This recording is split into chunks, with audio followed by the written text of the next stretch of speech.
what's going on? Happy Monday. I guess it is a happy Monday because if you're in Baltimore and you're a Ravens fan, you get to see one more week of meaningful football here. Welcome into the Ryan Ripken Show.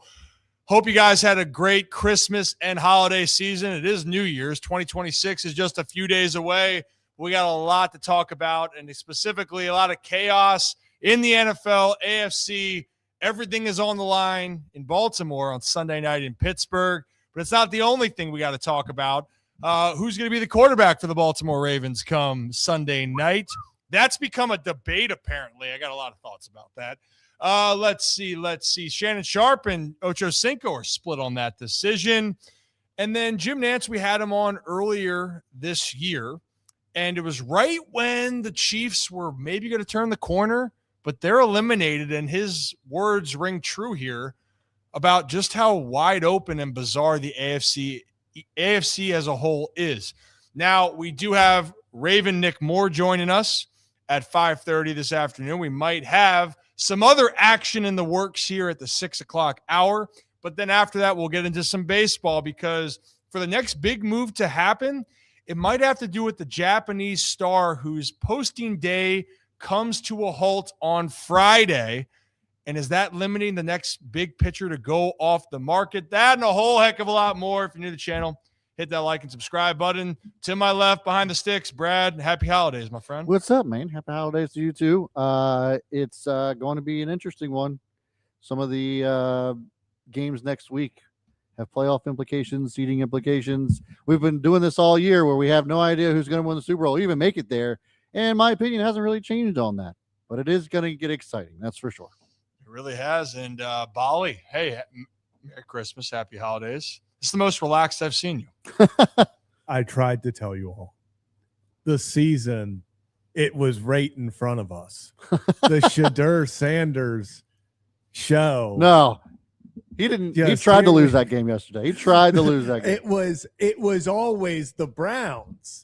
It was always the Browns. I knew it. Never a doubt. Can't believe they did it. Real talk. And they without a Myles Garrett sack, mind you. Well, and that's a whole other debate because it was pretty blatant at times where the Steelers were like, hey, we don't know if this play is going to work, but we know Myles Garrett's not going to get a sack. So there's kind of a win in this. That's a whole other debate. But yeah, happy. What a Monday in Baltimore. It just could there have even been a bigger vibe change from last Monday to this Monday? I don't think so. Because it was done last Monday. We were toast. Wasn't looking good.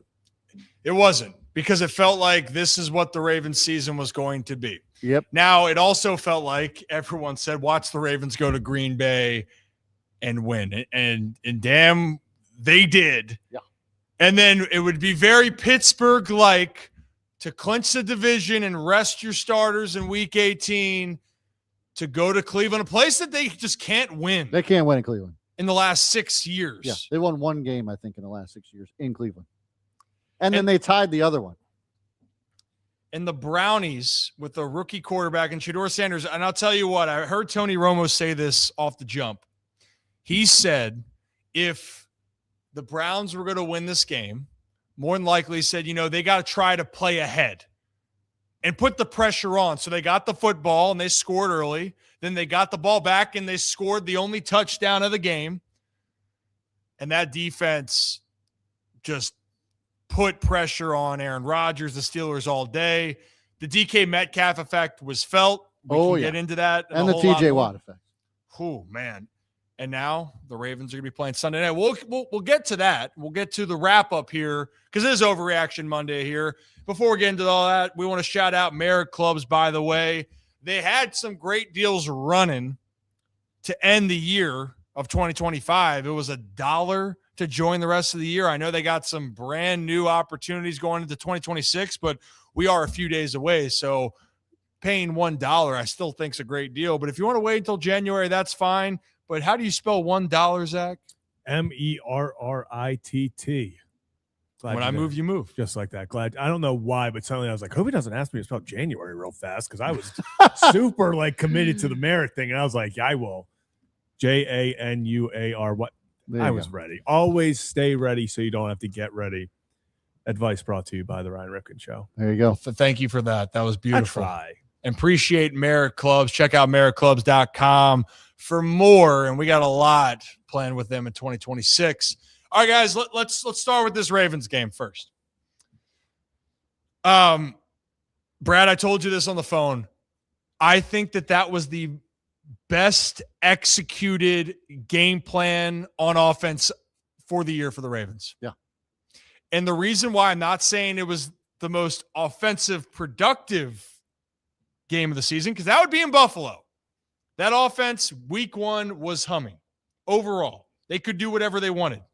But his game plan, execution, the Ravens with Tyler Huntley delivered better than they have all season.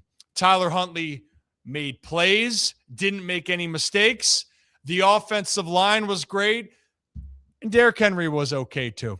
He was only, 36 carries, 216 yards, and 4 touchdowns. Most rushing yards ever for an opposing player to walk into Lambeau Field at Green Bay. That's a new stadium, though, right? Has that stadium been around a while? It's been around a long time. I think there's some history there. Sounds pretty good. Just saying. So it's proven when Derrick gets the ball, typically good things happen. Yeah. I mean, guys, I got to say there are still some issues on the defense. Malik Willis looks like he should be the next star quarterback. That's how he is going to look so good on the Jets next year. He might. That was serious. And also, by the way, talking about developing quarterbacks drafted by the Titans, didn't work out well. Go and sit behind Jordan Love and Matt LaFleur. He looked great, and you know what? He looked great against the Ravens. And the defense had its rough moments, but I'll tell you what, that 4th down stop inside the 35, huge. Mm-hmm. And then, hey, the ball off Malik's head that you recover the fumble, big play. And also Malik Willis missing the game. But, guys, there's hope here. If you're a Ravens fan, how do you not feel that there's hope going into Sunday night? Pittsburgh without DK Metcalf, that offense cannot do much. I mean, I don't know how you guys feel about this, but I think all fans, Brad, I know you had thought of this, watching that game, you went, this is what happens. This is what this Ravens offense can be if we just give the ball to the king. 100%. I don't know why we haven't done this all season long. We've been clamoring for this. I know Zach has too, but just like, why are we doing this more often? Anytime, what's the record when Derrick Henry runs the ball more than 20 times in a game? I think the Ravens have lost like two games since he's come into Baltimore. Where if he touches the ball more than 20 times, near automatic W. I mean, and the man came out Saturday night and said, this is what I was built for crying out loud. So it ain't Derrick Henry that doesn't want to be out there. I just keep feeding him the ball. And if by some chance TJ Watt doesn't come out to play, which it looks like he may not, we saw him at practice, I think, on Christmas Eve in Pittsburgh. So I don't know what's going on with that. But TJ Watt, even if he does play, it probably won't be every snap. So just feed him the damn ball and just ground and pound, baby. And then after that, we're probably, if the Ravens win, they're going to play Houston. So what do? Keep pounding the ball. Keep feeding Derrick Henry. Have him carry you the entire way to the goddamn Super Bowl, because they could do it if they just keep giving Derrick Henry the goddamn ball. I mean, it's a great game plan. And you know how you help an offensive line that's struggled for pass protection? Mm-hmm. You hand the ball off to Derrick Henry. Now, you put Patrick Ricard in the backfield with Derrick Henry, and it's all over. At tight end, too. I mean, look, I think overall, the blueprint is pretty simple. Now, I want to give Falele his flowers and the rest of the offensive line. It's been very documented. It's been a rough year for 77, to say the least. But good for him and good for this offensive line in that game. But the bigger thing is, Zach, playing to the strengths. Yeah. The Ravens, if Lamar is healthy or not, and we're going to get into that in a little bit more.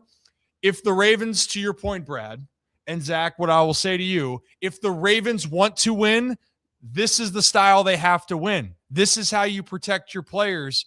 And quite frankly, if you do this, I think it's going to be really hard to stop them. I really do. And if the Ravens do this against Pittsburgh, they should win by double digits, even though the weirdest shit happens when they go out to play the Steelers. Always does. Yeah, and someone put it, I forget who tweeted it, but God, it was spot on. The Ravens, when they have Lamar Jackson, they call for the offense they want. When they don't have him, they call for the offense they have, where it's like, it feels like at times they want to be this, okay, we're going to air it out. We're going to have all these trick plays. We're going to get cute. We're going to do all this stuff. And it's a lot of times it's like, hey, Lamar, save us.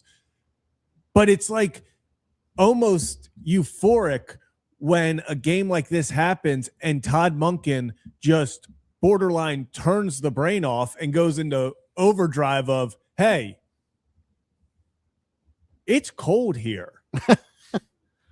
Nobody wants to tackle that man who at halftime has over, I think it was like 106 yards and 2 touchdowns already. Yeah. I mean, it was just perfect. It was the exact game plan, like you're saying, that who is the best player on the field? It was Derrick Henry. We thought it during the Patriots game. You could argue Drake May, especially towards the end of the game, but pure dominance of when they got the ball, they were getting it done. It felt like that in the Patriots game, and it sure as hell felt like that in the game against the Packers. It's just so funny. We all season, all anyone talked about was that Derrick Henry is falling off. This is, his age is catching up to him. Oh, okay, he's not the same guy. Well, Derrick Henry currently is third in the National Football League in rushing with 1,469 yards. He is then second in football in rushing touchdowns, only 2 behind Jonathan Taylor. Derrick Henry is 16. And then he leads the league in 20-yard plus rushes with 15 times he's rushed the ball for 20 plus yards in a play. The burst is still there. We saw the power. I mean, he added another vintage Derrick Henry stiff arm. Oh my God. Poor Packers. The corners are just trying to cover guys, Derrick.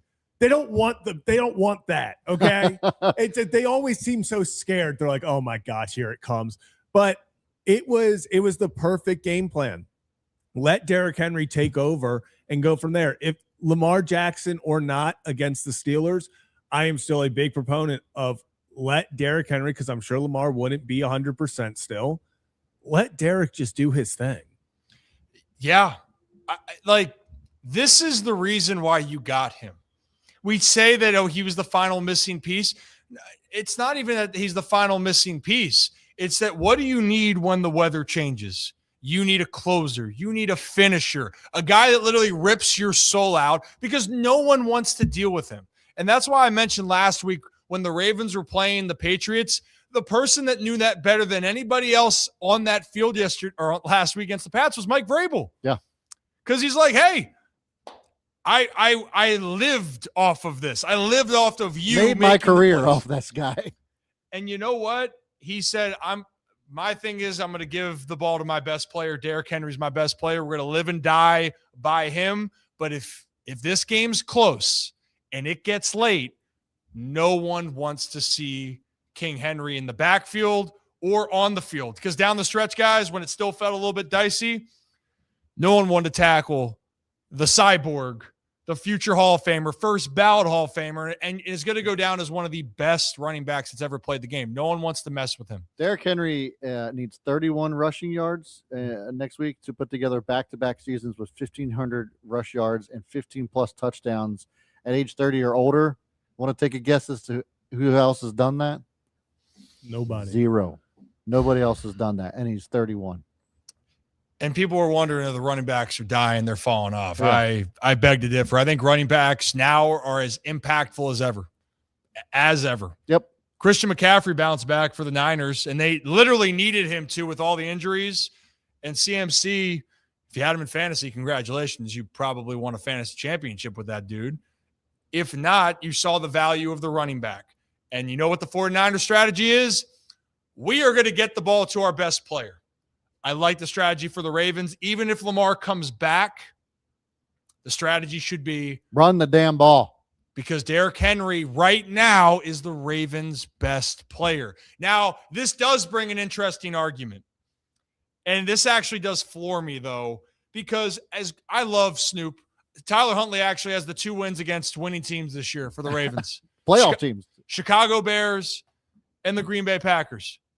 Bears won the division. Almost could have been playing for the 1 seed next week. Tough game against the Niners. Great game. And then the Packers. But Tyler Huntley did his job. He executed. But now people are saying, well, Tyler Huntley, wait a minute. If Lamar isn't right, Tyler Huntley should be the one to get the ball and to start in Pittsburgh with the season on the line. Yeah, well, I hate to break it to those people, but Tyler Huntley is 1-3 versus the Steelers. And you know what? The reason why we're bringing this up, and I got some thoughts on this, is that Shannon Sharp and Ocho Cinco on Nightcap were talking about that exact thing, and they were split on that. So let's play that clip, and then we're going to react on the other side. Oh, what's up? We put a poll up. It's closer than you think. Only 54% of the chat said they would start Lamar Jackson over the Steelers next week. Hey, you know this is the funny one. This is the funny one. Because the fact that we have football people that enjoy the game, that have watched Lamar Jackson play, whether hurt, whether injured, whether healthy, that would actually sit him down for Tyler Huntley, who I respect. I like Snoop. I much respect to Snoop, obviously. And understanding that they won the game running the ball. It had nothing to do with the quarterback play. Yes, it did. Ocho, don't do that. I'm confused. Ocho, don't do that. I didn't do nothing. You did. Look, Derrick Henry ran for 2,000 yards against the Green Bay Packers. So what about that touchdown pass? What about those timely throws? They didn't do nothing, huh? What about those timely runs? Y'all can't be serious. You can't be serious. I'm dead ass.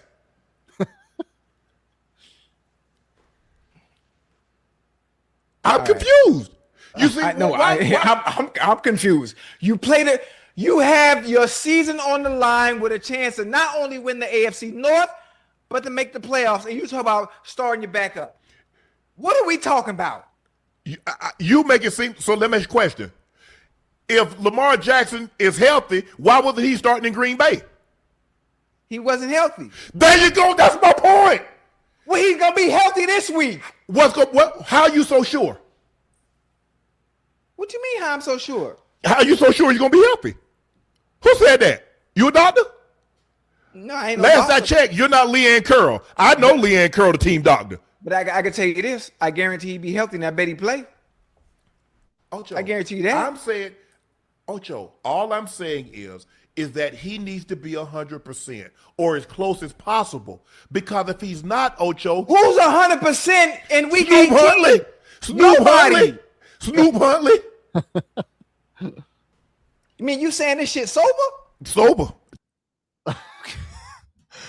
That was cinema, absolute cinema. But enough's enough. If Lamar Jackson can play, he's playing. He's your guy.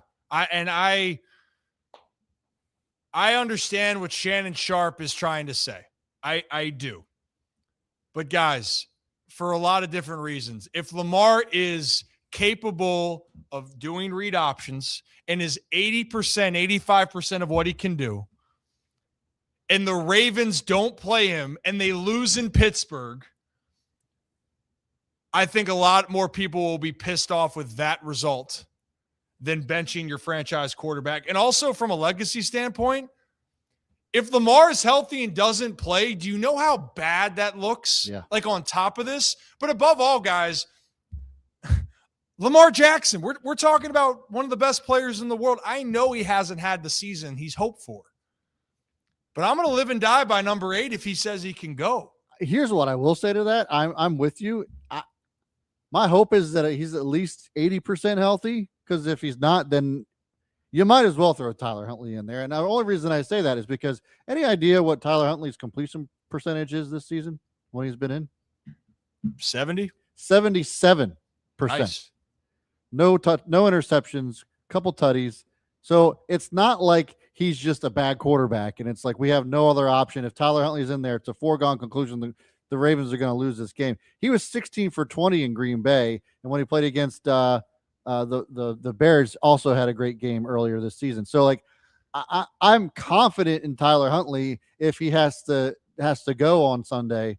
But if you're going to ask me if I'd rather have Lamar out there 10 out of 10 times, I'm going to say that. Yes. Well, and I think that's where the argument's going here. Like with Shannon saying, if Lamar is banged up and can't play, or sorry, if he's banged up, period, start Tyler Huntley, who's 100%. Yeah. Now, if Lamar Jackson is compromised where he can't move around and he can't be Lamar Jackson to, I think, even an 80% of Lamar Jackson, then you seriously have to sit there and go, is he compromising what the season can be? Like, I do get that part.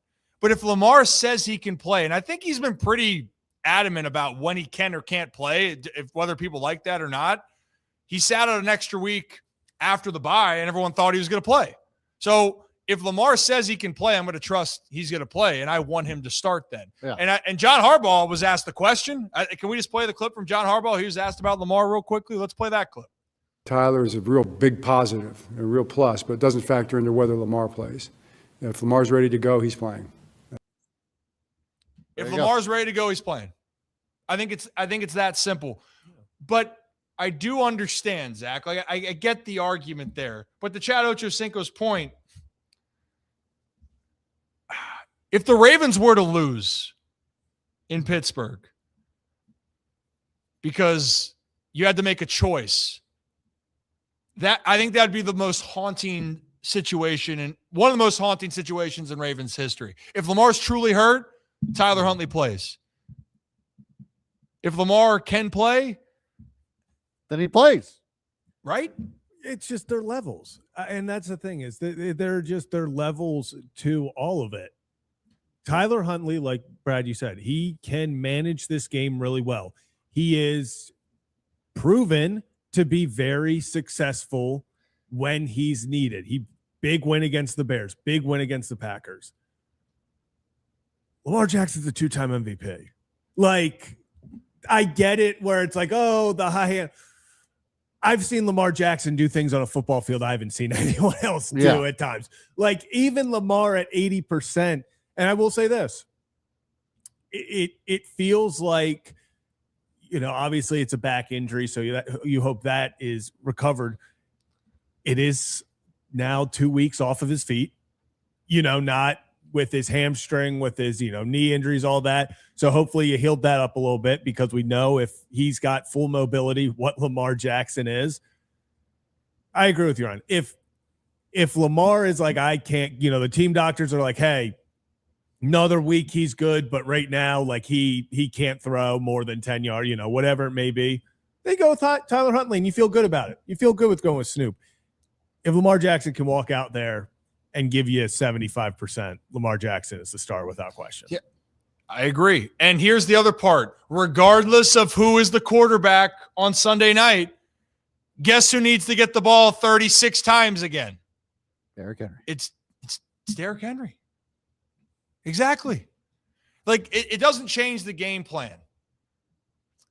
Your running back is the best player on the field. He should be the best player on the field on Sunday.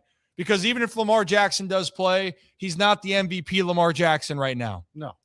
He could be in a couple weeks, but that cannot be expected on Sunday. But it's not a debate here. And for the Ravens, the funny thing of this whole situation, guys, each of these fan bases want change, Steelers and Ravens. And there's a good chance the loser of this game, it actually could happen. I don't think so. I don't think Mike Tomlin goes anywhere regardless. I think if the Ravens lose this game, that you can make the argument that Harbaugh's not the head coach next year. I think there's a lot. Time will tell on this. It's a wild situation. But above all here, maybe that should be the poll ourselves. Brad, actually, I do have one up right now. You do have one up? What do we got? Staying up until midnight on New Year's Eve is overrated. True or false? Oh, that is a good one. We're gonna have to read. Yep. go into that. So vote on that because we have some thoughts. Yeah. But you heard in Shannon and Ocho Cinco's, it was almost split. And let us know in the chat, like, who do you want to see on Sunday night? All things considered, who should be the starting quarterback for the Ravens on Sunday night? Season on the line. Win or go home. As a reminder, we have seen Tyler Huntley in playoff games or playoff situations, and it hasn't gone well. So if you're trying to lean towards Tyler Huntley, just remember those facts. I don't really remember that playoff game. Is that what you're referring to? Yes. I don't want to see. I no, I didn't. I said if you Look are, what you did to Zach. I just remember. I said if you are in that camp of hey, let's play Tyler Huntley, just remember. It took me back when you brought that up because I just remember sitting there. We go down at the 1, and I'm on the big go away weekend for this team softball, and we're all watching, and we literally all have our phones out recording to be going nuts because it was to go up 2 scores, I believe. And it's like, holy crap, like they're about to do it. Like Tyler Huntley's about to walk into the jungle and beat the Bengals. And then it's just like, oh, and it's just silent. You see all the phones go down. And it's just watching Sam Hubbard run with my hopes and dreams down the sideline. Bro, that was me, the Pats game. As soon as I saw the ball on the ground after Zay Flowers dropped it at the end of that game, I got my ass up and started walking out of the stadium. Just got up and started walking immediately. So, yeah. Game plan, 22 gets the ball. Whoever it is. Back to that, because I don't want to think about goodness gracious. That Bengals-Ravens game was that defense. The Ravens defense played so well that game, too. Yep. Oh, man. If you're going to go far in this playoffs, it's going to have to be on Derek shoulders and back and legs. And the defense has to show up. I mean, some of the defensive plays even in that Green Bay game, just they're going to have to be at worst like they were in Green Bay, and I talked about it in the post. At worst is a good way to put it. They're going to at worst need to be opportunistic. Yeah, because I get it. Like, yeah. So what the fumble off of Malik Willis's face. You had the Marlins interception off the tight end's hands. Obviously, the 1 turnover on downs. You then have the fumble they had the turnover right there.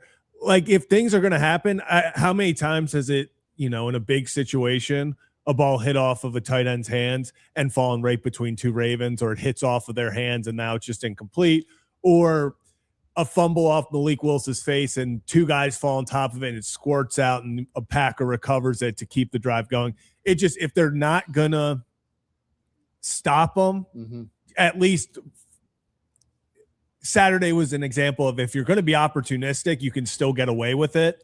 But when you're handed an opportunity, especially if you're going to play the way they did, where it was like, the first Malik Willis was tearing them up. Yeah. Like, if you're going to play like that, you better take advantage of the opportunities when you're given them.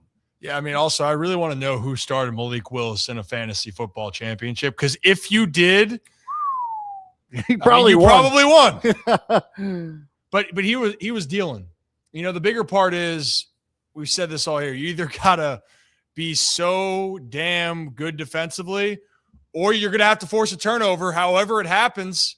And even though 2 of them turned out to be gifts, Tune coming into the game, that was a gift of an opportunity, and then the ball off Malik's face, hey, you recovered it, you made the plays, but you're gonna have to be better when the moment arises here, especially as you move towards the postseason. Before you get to the postseason, you got to win in Pittsburgh, a place that's been tough to win for the Baltimore Ravens here. And hopefully, though, it is a win on Sunday, because that would put the Ravens as the 4 seed. Yeah. More than likely playing the Texans. Ugh.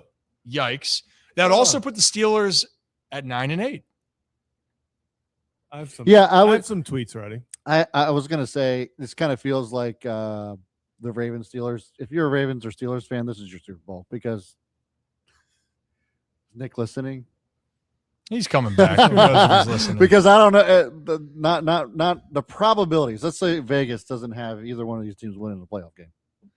Hey, you know, after this conversation with Nick, we can talk about just though why, if you are an optimist and a believer, this is the year in the AFC. Yeah, it really is. This is the year in the AFC for chaos to ensue. Yeah, it's been happening all season. It really has. I mean, chaos happened on Sunday. Yeah. I mean, hell, the Ravens were at a 4% chance. 4% chance. And then Shedeur Sanders and the Cleveland Browns save Nick Moore and the Baltimore Ravens season, just like that. Hey, Nick, if you're ready, you let me know. Okay, he's ready. Oh, he was hydrating. Good, he should. It's a long day for him, long weekend, long trip. But hey, he's the long snapper for your favorite Baltimore Ravens team and mine. There's only one Baltimore Ravens team, but it's Nick Moore, long snapper.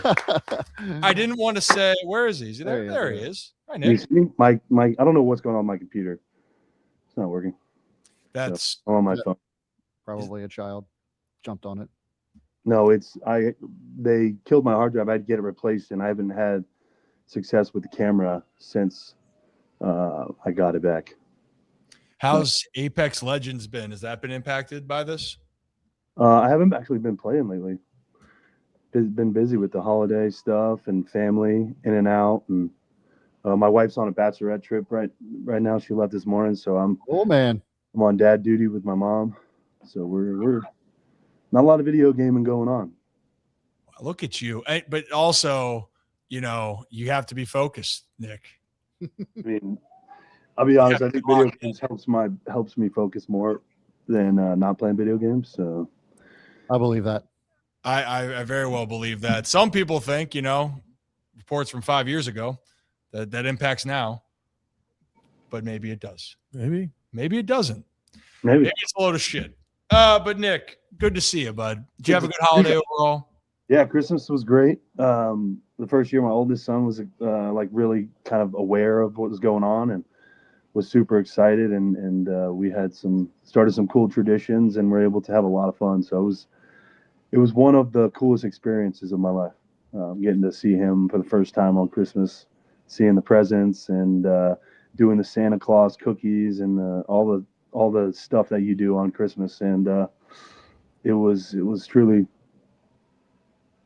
a really great thing for a father to experience for the first time. That's awesome, man. Did Santa eat more cookies than he should? Santa, Mrs. Claus ate the cookies this year. Santa did not. Oh, because Santa's body's a temple here as we move in to the final week of the season. I don't think that's the reasoning, but could have been poor chefing on my 3-year-old's part, but okay. Oh, you're a good kid. Well, hey, it was a nice holiday time. Green Bay seemed cold this time of year. Yeah, it was actually the warmest game we played in December. Really? Yeah, it was the warmest game we played this month. I guess they were still in December. Yeah, it was still very cold and windy, but the actual temperatures were warmest we've had. So what was the temperature at kickoff? Now I'm curious. It was 32 degrees at kickoff, and the actual temperature, or like the fuel temperature, was like 29, and then it actually got a little bit warmer throughout the game. I think the game finished at like 33 degrees. Wow, that really heated up. I mean, dude, usually you would think it's going to go from 32 to like 25, going from 8 o'clock to 11 o'clock. But the fact that it went the other direction is crazy. We saw you dressed for the occasion. Oh, yeah. I was, getting ready to go hunting, I guess, on my way to Home Depot. That is a great ad. Do we have that photo? Yes. Can we pull that up here for a second? What a photo. Look at that guy. Handsome. My wife got me that for my birthday. Okay. The vest or the shirt? Both. She got me the vest and the shirt. They go together. And so I wore it for her, and she likes the orange vest. So that's all that matters. I think it looks great. And you know what? If it's dark outside, you're going to be able to see me. Yeah, won't miss you. Hey, they knew I was coming. That's for sure. They could spot me from about 10 miles away. Yeah, definitely Lumberjack Home Depot. That's something they should be knocking at your door. That's a great ad. Yeah, I love that. You said the locker room. I guess there's some of the boys were making the Home Depot jokes. That's hilarious. Yeah, there's a running joke that Randy Brown, our specialist coach, he started. He did like a bio, and he goes, "Which Ravens player is this?" And it was like drafted to the MLB, kind of running down my thing. And then he said 2019, when he reluctantly decided to sign somewhere other than the Ravens, and then got fired, worked at Home Depot, and he was saying he plucked me out of my Home Depot job to get me to the NFL. It is their photo. I look like I'm 75 right there. I mean, goodness great. I know I got a lot of white, but dang, the white hat. It's like the extra wrinkles or something.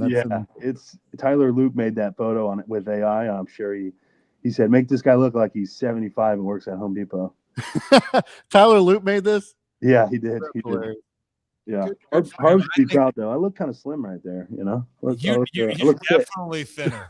Yeah. At least he made me look like I was a little jacked, so that's fine. I thought, every time I talk to you, you go, you act like you're the most jacked guy on the planet. Definitely most jacked long snapper, at least. You kidding me? No, I'm the heaviest long snapper. I didn't say anything about muscles. You said it. And you know what? You guys weren't in the all whites, Nick. Yeah, I know. I was thrilled about that. I mean, the white jersey this year is a little bit looser than the purple one, so it doesn't snug the belly quite as much. So it makes me feel a little bit more comfortable. So that's why, for a lot of different factors here, it was a little bit warmer in Green Bay this time of year. Mm-hmm. The jersey, the Santa's cookies, the holiday. Yeah. And then maybe that just the ground was hot. I don't know if you noticed, but there was a large human being that was just running up and down the field for 60 minutes. He's like 6'4", 6'3", 240. He's like you, but actually pure muscle. You know what I'm referring to? 250, bro. That guy's a tank. Ain't no way he weighs 240, bro. What do you think Derrick Henry weighs? If I had to put a number, I'd say like 252, 253. Well, that's almost the amount of yards he had. Yeah, he almost rushed his weight in Green Bay. It was crazy, bro. Hey, as a bystander right there, or just watching this all happen, that was a record, by the way. Derrick Henry, most rushing yards ever at Lambeau Field. What were your reactions just to watching that? I mean, I was stoked because it made my job super easy. He scored 4 tutties, so it makes my job a lot easier when he's going down the field. But I love when we do that, man. Just watching those guys, the O-line guys come off the ball, receivers are blocking in the second level, tight ends are getting involved, and then just watching that dude that stiff arm, bro. I know that got in, but dude, he threw that guy basically like almost out of the stadium. It felt like he threw him like 5 yards.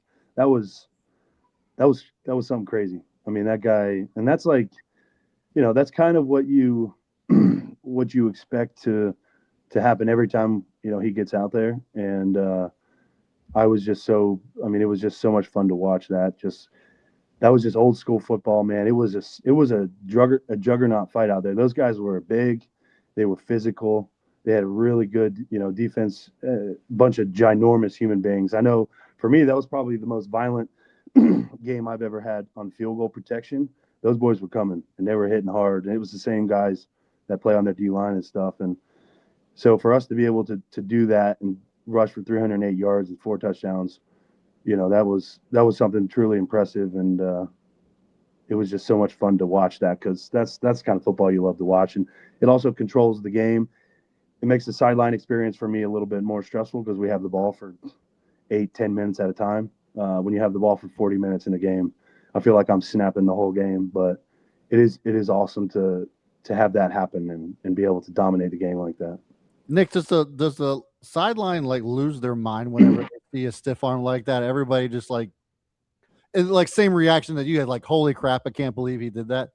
I feel like we had on the sideline now, anytime he gets on the corner and he's out like in space and there's a guy coming down, whether it's a safety or a smaller linebacker or a DB, like you're almost like, okay, how is this stiff arm going to go? We kind of know it's coming. I think the other guy knows it's coming as well. And it's just like he's fighting for his life and we're just all waiting to see what happens. And then when he can do something like that, where he just, I mean, that was crazy what he did. Right? That was literally crazy work. That stiff arm was just unbelievable. It definitely gets the sideline hype. And, those are the kind of plays that you love. Just like that's the kind of physical, tough football that the Ravens have been known for. And, that's just so it's awesome when that happens. It just gets juice to everybody and everyone gets fired up and defense is feeding off of it. And special teams, man, they were feeding off that same level of energy. We were dominating on kickoff cover and we were doing some really good things on kickoff return. We were just missing a couple, breaking one out. But I mean, overall, it was just everything kind of feeds off that initial physicality that the offensive line and the offense was doing. So it was a great win. Yeah, I mean, I know the defense has to clean up some things. Malik Willis going 80 yards in 2 plays is not ideal. No, it's definitely. But they made plays when they had to. But in all honesty, if Derrick Henry does that and he gets 36 carries in a game, dude, I don't think you guys lose. Like I don't. That to me was one of the most perfectly executed game plan I'd seen all season. The offensive line like took it personally, and no one, from what you're describing, everyone being excited, everyone's sitting there just looking at like no one wants to tackle that guy. He's the best player on the field. Like I really think if Derrick Henry gets the ball 30 plus times, you guys are going to win more times than not. I know we talked last time, Nick. It's like when Derrick gets 20 or more. Yeah, the Ravens have lost one game when he gets 20 or more. Yeah, we lost. What's the stat when he gets 30? It was the Rams game where we lost the first time when he had more than 20 carries. Yeah, that was the only one. And 30s, I'd honestly have to just go out on a limb here and say we've never lost if he's got 30 carries or more. Yeah. That's how many times that's happened over the last 2 seasons. I'm not sure the exact number of those, but yeah, I mean, there was a lot of criticism last week when he wasn't getting the ball. He wasn't in the game at the end against the Patriots. And I think the offense just said, this is how we're going to either live by this or die by this, because it was kind of a do or die situation. Like we had to win to give ourselves a chance to be in the situation that we're in. And they kind of just said, this is what we're going to do. And if it works, it works. If it doesn't, it doesn't. But we're going to go out swinging with Derrick Henry. And it worked out really well. I got to tell you, Nick, too, it sounds like Derrick in his post-game messages, the presser, he's like, I'm built for this. Like, I want it. Like, I feel like that's what's resonating through. It's like, I firmly believe Derrick Henry wants to physically carry you guys into the postseason.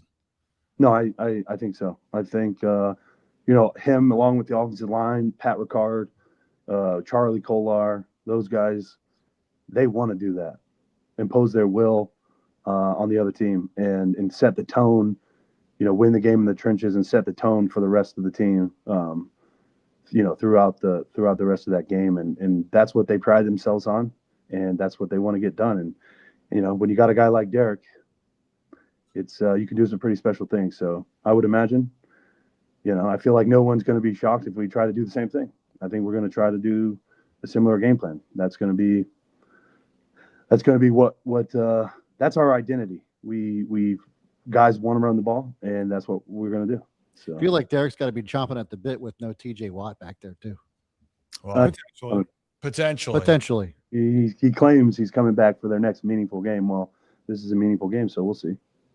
Yeah, I think it's the game now. Yeah. I mean, it's this is literally a do or die.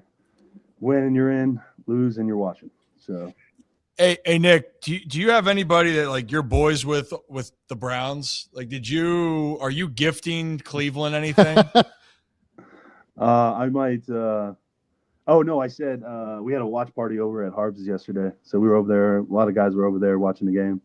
I said I've never been on the Shedeur Sanders hype train. I never thought he was that good in college, and I don't think he's done great so far in the NFL. But I said if he could somehow secure the win, I'm jumping on the bandwagon. So I'm on the Shedeur Sanders QB1 in Cleveland bandwagon. That was a great win by them. I mean, their defense is just ridiculous.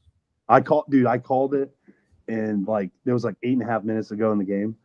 I said they're going to stop him on 4th down, and Myles Garrett's going to get the record-breaking sack on 4th down to end the game. He was close on 3rd down. Didn't have a shot on 4th down, but he was close on 3rd down. He was certainly close a lot. But Cleveland now has just spoiled Pittsburgh in Cleveland. And Zach, you got a follow up? Yeah, just real fast. First, Nick, thanks for the invite. I could have brought chips and dip or something. That's crazy. But trespass at Harbs' house. First, obviously, it seems like Pittsburgh and Baltimore, it always comes down to special teams. Mm-hmm. It's always a big time kick from somebody, either the Pittsburgh or in Baltimore. Very tough to kick in Pittsburgh, notoriously hard. What's it like, and what is your guys' mindset as the special teams unit, knowing that, hey, good chance this comes down to us, and knowing the difficulties? I mean, Nate Smith over there, he's as good as it gets. So just kind of what is your mindset going into this with the expectation that they're going to throw everything at you? They're going to try to win this game no matter what it takes. And, how do you counter that? This is the kind of the fight that we want. This is the heavyweight fight right here. Their special teams is always regarded, at least by me, as one of the best units in the league. And I have a ton of respect for Danny and the players that they have on their staff or on their team. And their schemes are really good. It's always a fun chess match against them because they are so good and so unique, and they kind of do stuff against us that they don't do against a lot of other teams. So it's always fun to go up against them, and it's a big challenge for us as a unit. We have a young special teams group, and they have a pretty veteran staff with some of our former players on, some of my former teammates on that team. So they're going to know us. We know them. You're going to be pulling out everything you can. This is the only game you got, and every opportunity we get to go out there in these environments from all levels of special teams. They're huge plays, whether it's kickoff cover, or kickoff return, or punt return, or punt, or field goal block. Man, these plays change the games in these big games like this. And so we can get a 20-30 yard punt return, or get the kickoff to the 40-yard line, or get them tackled inside the 25, or we can make a field goal in an environment that's going to be, it's going to be a hard place to kick. It's going to be cold. I can guarantee you it's going to be windy. The field surface isn't going to be great. It's probably going to be better than what we played this past weekend in Lambeau. That was a tough field to play on there. And so it's going to be similar to that, and it's going to be I would imagine it's going to be a little muddy, and we're going to have to get out there and take advantage of every opportunity we can, because every time, getting points in these games are huge. It's going to be a low possession game. Both teams are going to be trying to control the clock with the run game. They're going to be playing field position. It's going to be a defensive heavyweight bout, and special teams is going to be the difference maker, like it always is in these games. So I'm excited for us. I think it's going to be a great opportunity for us to build off of the success that we had last week. This past game, I thought kickoff cover had the best game of the year. So we want to see them do the same thing, and love to pop a kickoff return out. That'd be great. And LeJontay is a lethal weapon back there at punt return. So if you can get an opportunity, their punter played really well against us. The last time we played them, had some really, really great punts, honestly. So big test for them. And then punt team, as always, man, they're one of the most exotic and best punt rush units in the league. So I'm ready to rock and roll, and we got to get out there and Jordan's control the field position, win that battle, and then protect the punt and try to minimize the return game that they have, because they do have a really good return unit. So it's going to be a great battle, and I'm excited to get it done. And Pittsburgh's my favorite place to play, man. Sunday night, this will be my first time playing at night there. It's going to be the most electric environment I've ever been in. I can go ahead and guarantee that. And that fourth quarter Renegade is going to be sweet. So I can't wait for it. It's going to be a hell of a game. It's going to be a lot of fun. And then real fast. Yeah. Do you know how many packs of gum Danny Smith goes through in one? He's got to go through a lot. Sideline. That man chews some gum now. I talked to him the last time they came to our place a couple weeks ago, and I couldn't even hear him. Like he has like 7 pieces in at all times. He'll flash over and he's throwing more in. Hey, that's his thing. That's how they work a proper unit. So Nick, you got to have your thing. Okay. Yeah, I don't figure out what that is. I don't know. I don't chew gum like that. You need to double his gum this weekend. Make it painful. Nick, you have so much on the line here. It's not only that you have a chance to send your team to knock your rival out and go to the postseason, host a playoff game in Baltimore. You have a chance to ruin Rocco DeSangro's life. And I mean literally ruin his day, night, year. Yeah. And he wants to talk to you for a second. Oh, geez. Oh, geez. Hi, buddy. How are you? How are you, man? Good. How are you? Oh, I'm great, dude. Beautiful hearing you talking about just playing in Pittsburgh at night and all the good thing that comes with it. And I give credit where credit's due, man. They do a hell of a job, man. The fans are awesome. The traditions that they have are sweet, and it's my favorite place to play in the NFL outside of the bank. You're such a professional, man. It's just like so great just talking with you and just my opinion. I've always said that. I tell everyone that wants to go to a game, I'm like, if you want to go to a real experience, Baltimore in Pittsburgh in December or January. There's no better environment in football. I'm talking about the way you talk to me. It's very professional because I know what you really want to say to me. Load of shit. Every between the two of you. Yeah, this is like a Belichick and I don't know, like just trying to talk up the opponent, and then he goes in and kicks their ass. And then talks all the shit. My goal here, because obviously I'm not playing in the game. I mean, if I could, I would, but you can't. It's what it is. No chance. But the last thing I want to do is give Nick any ammo because I just don't want to do that. So I'm playing it safe right here. I'm just doing my thing, and I wish my buddy, my good friend, the best of luck on Sunday night. Hope it's a great game. It's gonna be fun, man. I love it. It's gonna be a battle. It's gonna be an absolute battle. It's gonna be a war out there. So I can't wait. So okay, time out. It's not gonna be a real war, but it's gonna be a war. Time out. So this is honestly like when you see a report, and there's also, for me at least, being in this vantage point, there's like video cameras everywhere, and the report comes out of like, oh, it's on camera, it's documented, and then hey, comments on that. Oh no, we have a lot of love and respect, and it's great. I love that guy. Well, would you care to talk about this evidence? Listen, we'll see how Nick plays when I buy tickets right behind the Ravens bench on Sunday night and talk as much shit as humanly possible in his ear. You got to get the tickets they have that little section kind of like we do where it's like actually on the field. Oh yeah. It's right next to where we snap on the sideline. Dude. I think it was in 2022 they had Wiz Khalifa there. And so I was like standing, I snap probably this far from that wall where the seats are. So I'm like right next to it. And it was a lot of fun. It was cool to meet him, talk with him for, a couple hours during the game. And if you got those seats, man, I think it would be a fun little match there. Nick, listen, do you think I have that kind of money, number one? And do you think there's just no shot? There's no shot anyone in their right mind would put me that close to the field, number two, even if I did have that kind of money. So I don't even know. They probably reserve those for the giveaway stuff. More important people than me is what you're saying. That's a politically that's what you're saying. Yeah, that's 100%. Yep. Could you imagine the breaking news and it's like another player fan fight? That's exactly what I was thinking. And it's just Rocco and Nick going at it on the field. Nick Moore suspended. I would be doing my Monday press conference in a blazer with the hat on like this, it's like ready to go. I'd be like, you know what? What I did was I called Nick by his government name and he got really mad. I said, Georgia stinks. And I just tried to get under his skin the best way possible.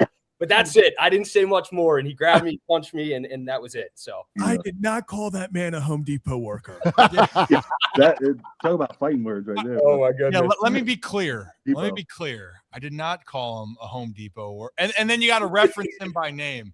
Yeah. Nicholas, all I want is an apology. Yeah. That's what I'd say. Oh God. Okay. Well, Nick, Rock, we'll see you a little bit later on. Nick. Oh, you're kicking me off the show? What the hell is this? Yeah, because we got Luke coming on here for a second. All right. That sounds good. Yeah. Don't be so disappointed. Goodbye. Okay. Hey, Nick. Are you okay? Does that make you emotional? No, I got the sniffles, man. That's what happens when you have kids. We're sick all the time. Okay. Well, better not pop up on the injury report. Okay. Questionable. I've been running this cough and runny nose for like 2 months now, so we're just thriving, dude. When your kids start going to school, man, it takes them a while to build up their immunity, and they just get sick every day. Well, you know what? You need to be. That's why I'm whatever it is, be ready. Hydrating. Oh, good. Yeah. Okay. Well, Nick, hydrate up. I'm proud of you. Thanks, babe. Welcome to week 18, where it's all in the marbles. I'll probably talk to you later on tonight. Hey, thanks for joining us. You can't forget to mention we're going for the three-peat for the first time ever as division champs in Baltimore. Oh, there you have it. You said it. Hit that. So if we win, it'll be a three-peat, and it'll be the first time. So we are. That's great. You know what? Don't talk about it. Be about it. Okay. I mean, that's what Sunday night's for. I think actually that's the first time that's happened in the AFC North since it's in its current form. Exactly. Yeah. Wow. I didn't know. But that. I don't want to hear you talk about it. I want you to do it. Okay. Well, can't do anything but talk about it till Sunday at 8:20. There you go. Okay, that's fine. Be about it. Just like I hear with Georgia football. Hey, don't talk about Georgia football. Be about Georgia football. Okay. You just hear me bark. I'm about it. What was that? My dogs. Yeah, you heard me. No. Can you do that again? It happens. You can run it. You can play it back you can watch the replay. That will not be a clip. Right. Yeah, I will refuse to have that as a clip. Hey, at least it wasn't some sort of like man clip about you and other men. Yeah. Okay. Yeah, we got a good clip. We had a lot of clips for you, Nick. You're a good kid. I'll talk to you later on, okay? And I'll do the politically correct answer on this. Hey, good luck on Sunday, friend. That's Thank you. Good seeing you, Nick. Love you, Nick. Love you guys. See you. Be safe.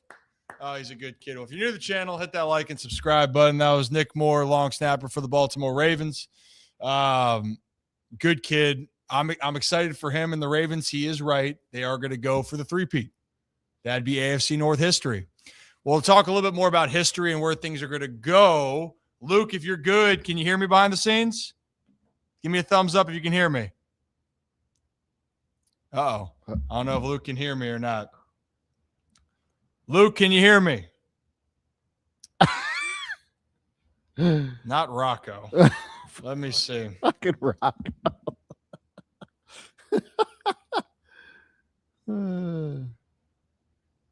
Let me see. Luke, can you hear me? Well, while we get it sorted out here with Luke to come on, he's been a beat reporter for the Ravens and for WNST. He's been around. He's been watching the Ravens in and out, and there are a lot of storylines around this overall. Because we did talk about this. The storyline that people still are talking about is that Mike Tomlin and John Harbaugh. This Lamar Jackson article coming out of nowhere in some cases, or maybe it came out of somewhere. I don't know, but the timing's always interesting. Did you guys see Adam Schefter talking today on the Pat McAfee show? No. So apparently he was talking about that one of them could step away after this game, depending on what happens. So I'm really curious to see what's going to happen there. Overall, what happened? I was expecting a different name to pop up. Just the wild Kevin Oestreicher showing up in the background. We got a lot here. Well, maybe I'll take a quick second here. The band's all here. Take a deep breath as we get ready. But overall, there are a lot of conversations that need to be had. And I think, Luke, can you hear me? Yeah. Better now? Give me a thumbs up. You're ready. Boom. All right. He's been covering Baltimore sports here for a while with WNST, but he's been on the beat there for the Ravens. There's a lot of history going on. So let's welcome in Luke Jones. Luke, can you hear me now? I can hear you, Ryan. What's up, man? Happy New Year. This is the weird time. Do I say Merry Christmas? Do I say Happy New Year? Or do I say both? I guess I just did. Yeah. That's a good question. That's why people say Happy Holidays. There you go. Happy holidays. I guess I could have just gone poll for that. though. Yeah, Luke, I we had was a just poll. about to ask Yeah. if we should bring this up. We didn't You bring up should. with Nick. Luke, what's going on, man? So we actually have a poll. We have polls that are unrelated to sports because, you just got to break it up. But today's was staying up until midnight for New Year's is overrated. True or false? What say you? I mean, it's probably overrated, but I still do it, right? I mean, I'm 42 now, so it's tougher and tougher to stay up to midnight just in general, right? I mean, I used to be a guy that stayed up till 3 a.m. and, I'd look at the clock and be like, oh, I guess I should go to bed now. Now I fall asleep halftime of Monday Night Football, so. But yeah, I'd say it's a little overrated, but it's fine. It's fun. Yeah, well, I don't know when that turns. I think Zach's in that age right now where you're going out. Yeah, I still stay up. Yeah. You still stay up. I stay up. I said go out. Like, I think if you're out and you're going about out. and you're Oh. celebrating Happy New Year. Yeah. No chance I'm doing that. No. Compliment Ryan or, Luke, I'm champagne. about ready to turn 40, so I'm with you on Oh man, I mean it's a mindset. I'll say I had a tougher time turning 30 than I did 40, but it definitely it catches up with you. Like you're hungover for like 2 days if you have one drink, the recovery time is brutal. Oh man, Luke, we went to Radio Row last year, and I'll tell you what, the hangover was real. And I'm 32, and I was feeling it for a few days. Don't you nod? Yeah, and the old guy was still the first one up in the morning. Well, that's usually how that goes too. Like, yes, well, we were celebrating Zach. It was his birthday. We were celebrating Zach. That's right. It got out of hand. It was just sugar. We kept on ordering like the most because we got all like the tourist drinks, like the hurricanes. What else do we have? We had everything. Hand grenades. New Orleans hand grenades. Yeah. Oh yeah. I did that once upon a time. I immediately regretted it, but yeah, Well, hey, you know what, Luke? 42, 32, 40, 25. I think we've all been watching the Ravens for quite some time. You've been right on the beat of this for a long time.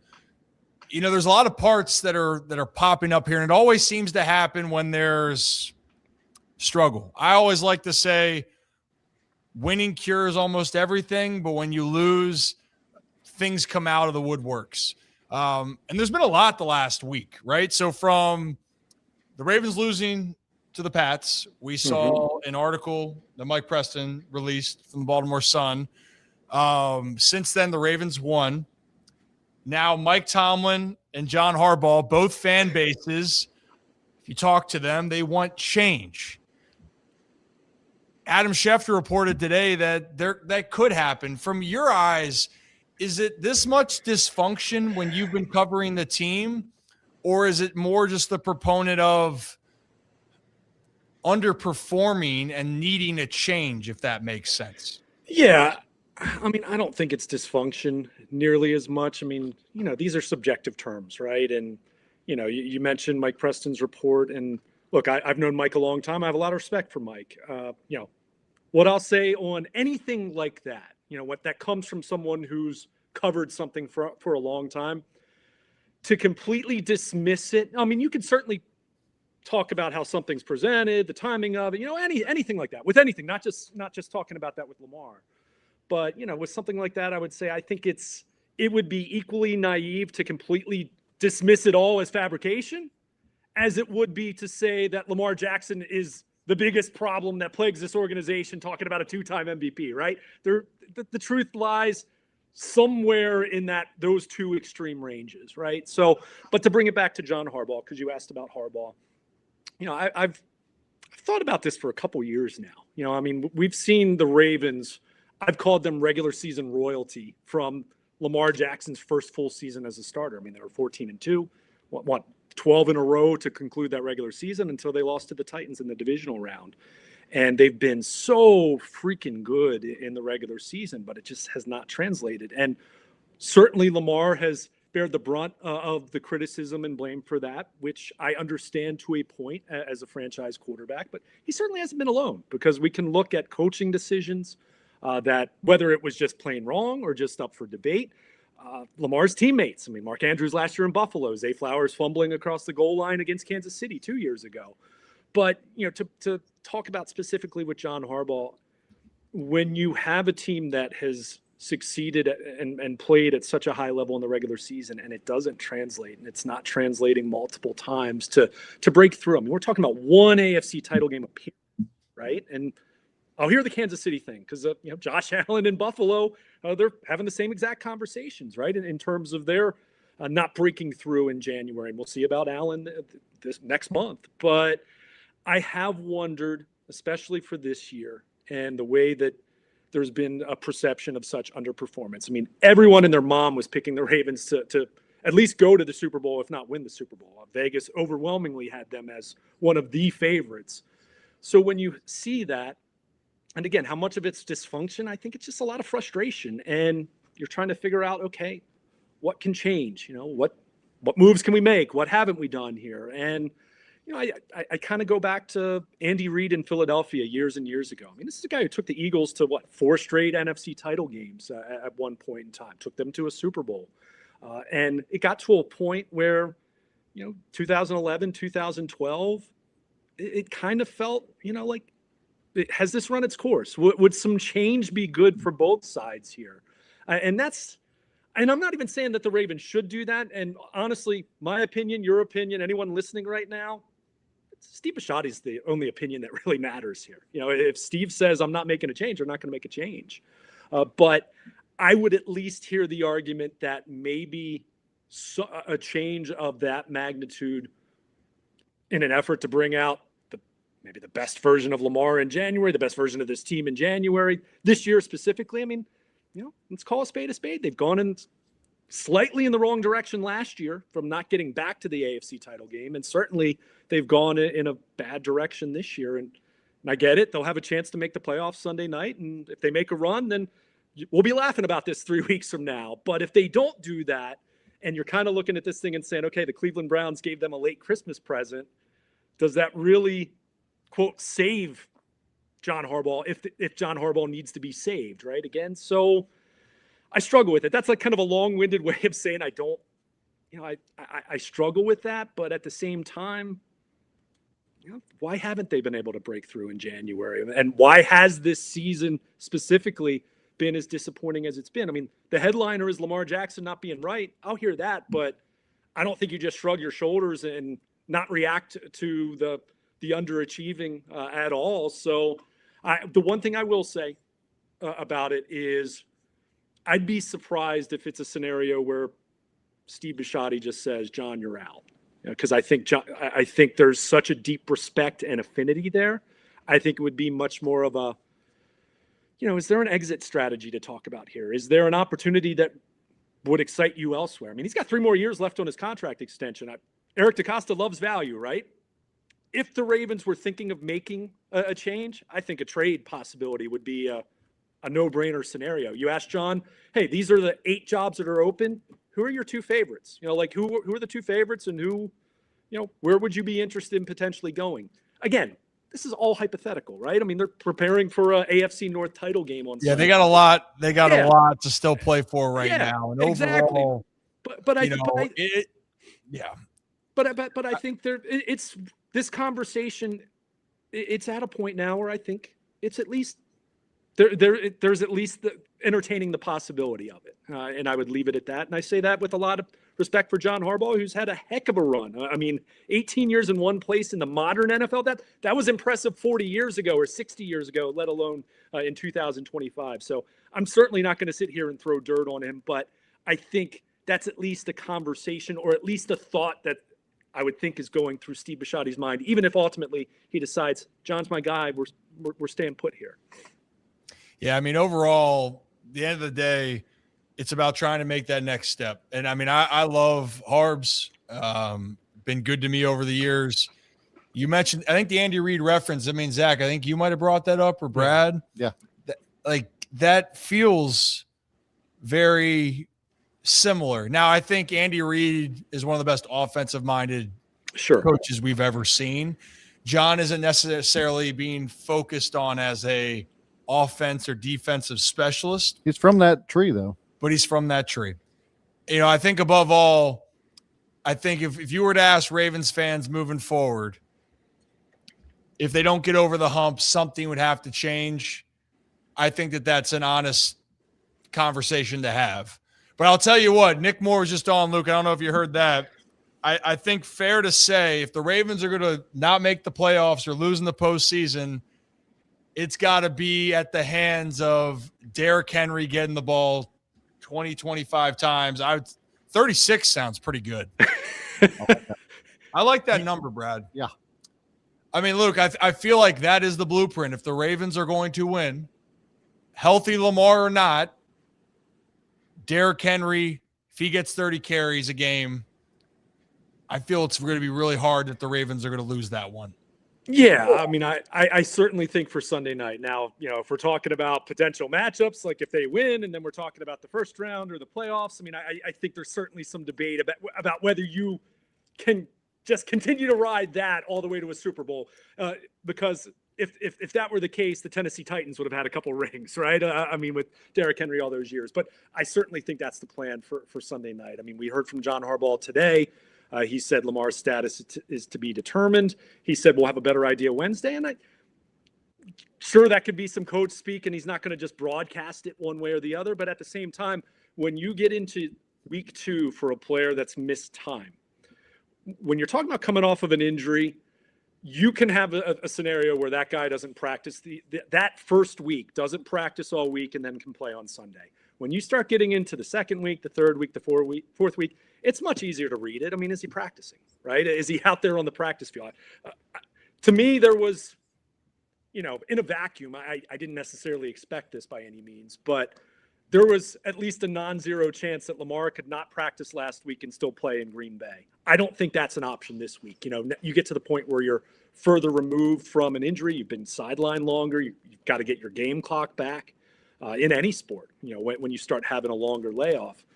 But whether it's Lamar close to 100%, which, you know, I think that would, you know, I mean, how close was he to 100% prior to this latest injury? Mm-hmm. Or if it's Snoop Huntley, I mean, yeah, I think that's got to be your approach. I think that, you know, I've seen a lot on social media about, you know, and I think it's kind of an obtuse question without acknowledging some conditions to it, where people are saying Lamar Jackson or Tyler Huntley. The question is really Lamar Jackson at a diminished version of himself, where maybe he doesn't look great in practice, but he's determined that he wants to go, compared to healthy Tyler Huntley. That has some nuance and at least some level of question to it. But to me, I mean, I don't know if it's going to be 36 times again. And Derrick Henry, despite what we all might think sometimes, is human. And I think that does take a toll. I mean, the idea that if you're going to try to give them 30 plus in these next 4 games, if they're trying to get to a Super Bowl and all of that, I think that might be a stretch. But I think we all, I mean, I've been lousy picking Ravens games for most of the season. But the one thing that I predicted, which I'm sure a lot of people did going into Saturday night's game, was it was at least going to be a season high for carries for Derrick Henry. Ended up being a career high. It was. So I think you're certainly looking in that direction again. But it's also going to come back to the O-line. I mean, Derrick Henry was phenomenal on Saturday night. Don't get me wrong. But the O-line hasn't blocked like that all year long. They haven't been that physical at the line of scrimmage all year long. There have been games this year where they've tried to really keep feeding Derrick Henry, but he gets 1 yard on first down, and you're in second and long, or you're in third and long. You know, their success rate running the football has really ticked up. I mean, it was about 5 weeks ago, it was probably like 26th in the NFL, and now I think it's up to 13th. So the volume stats have looked awesome all year, but it's that down-to-down consistency that I feel like they're starting to figure out a little bit more. So Pittsburgh Steelers, I mean, we saw what happened last December and January with Derrick Henry running the ball against them. I mean, and if it is Tyler Huntley, or if it is a less than 100% version of Lamar Jackson, no, you want to throw the ball when you don't have to throw the ball, right? You don't want to be in third and long with Tyler Huntley. Tyler Huntley's the guy that you do what they did on the first play of the game last week in Green Bay, play action to Mark Andrews, and they got a nice gain, and then they leaned into the running game right after that. Those are, you keep Huntley in third and short, second and short situations, and he's not going to push the ball downfield, but that you run the ball as effectively as they did. I mean, everything's just so much easier. It really is, including your defense, which that's another topic. No, gosh. I think that Henry running the ball, I mean, that's it would be, again, I'm not going to say 36 carries again, and I think Pittsburgh is going to have a lot more to say about it than Green Bay, because I don't think Green Bay went into that game wanting to tackle Derrick Henry, and I think it's a big part of the battle. Is you've got to have the right mindset, and then you still might not be able to stop them. But yeah, they, I don't want to use the soft, but their defense kind of was soft on Saturday night, and I mean Derrick Henry ran wild, obviously. Oh, for sure. I mean, at the end of the day, the common theme for this Sunday, Derrick Henry needs to be the focal point, because if he is, and he's the best player on the field, which he has been, in my opinion, the last 2 weeks, Ravens are going to win this game. They're going to win the AFC North, and they're going to host a playoff game. Well, Luke, maybe as we move forward into the postseason, into the offseason, we'll have to have you back on. But for anyone that's not aware of your work, or where can they find you in the meantime? Yeah, you can follow me on social media at Baltimore Luke, and you can check out my work at baltimorepositive.com. Well, hell yeah, Luke. Well, hey, get some rest on New Year's Eve, New Year's Day, okay? I need, for like the little kids, they do the 9 o'clock New Year's, right? They do the early countdown. That's perfect for me. I'll just go to bed then. Yeah, I mean, just celebrate the New Year's in Europe. Yeah, in England, right? There you go. 6 p.m. Perfect. Amazing. That's what it'll be. Well, Luke, appreciate you, man. Thank you for your time. Happy New Year. Happy New Year to you. Look forward to talking to you in 2026. All right. Take care, Ryan. Thanks, Luke. Luke Jones, everybody. Derrick Henry, it is true. He is human, but he really, I don't want to see him break down. Yeah. But man, if Derrick doesn't have a big workload in the game versus Pittsburgh, can you imagine? Well, look, he hasn't had one really all season long. Not like that, where like he's had to carry the team. And what better time to do that than the end of the year? You've been essentially saving him up for stuff like this, and then now's the time to get it done. Oh yeah, it's interesting. Derrick Henry right now going into the game against the Packers. You guys want to guess how many carries he had? Most carries in a game? 26, I think it was. Yeah, I was gonna say 23. 25. Ah, damn. One game at 25. Actually, going into this game, was that the loss? Was that the Rams game? That was Pittsburgh. So the Ravens have lost 2 games now when he's had 20 or more carries. But 1, 2, 3, 4, 5. He's had 5 games this year prior to Saturday night's game against the Packers with 20 or more carries. And the Ravens in those games, which is different, they are 3-2 in those games. But one of those games was against the Chicago Bears in a victory, and the other one was against the Green Bay Packers. And actually, Derrick Henry, over the last 3 games, 3 straight 100-yard games. I think the guy's ready. I think he's ready to make it lock and loaded for a playoff push. So if you're new to the channel, hit that like and subscribe button. Before we check in on Kevin Oysterstrucker, the poll right now, Brad, where are we? I ended that poll, and it ended 75 overrated, 75% overrated. Out of 60 votes, 75% people said I feel if it's a good party, I'm up. I am. But if I don't have a plan, which is right now, I don't have a plan. Yeah. Yeah. Good night. I'll see you.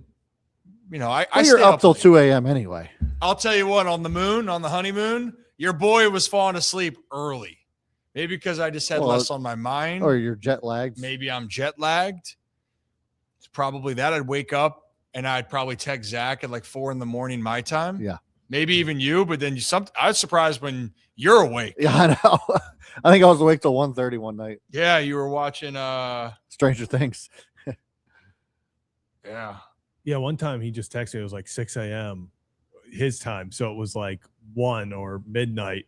He's like, "How'd the show go today?" And I'm like, I'm like, weren't you just texting me about it? And he's like, "No, I was asleep during it." I was like, "All right."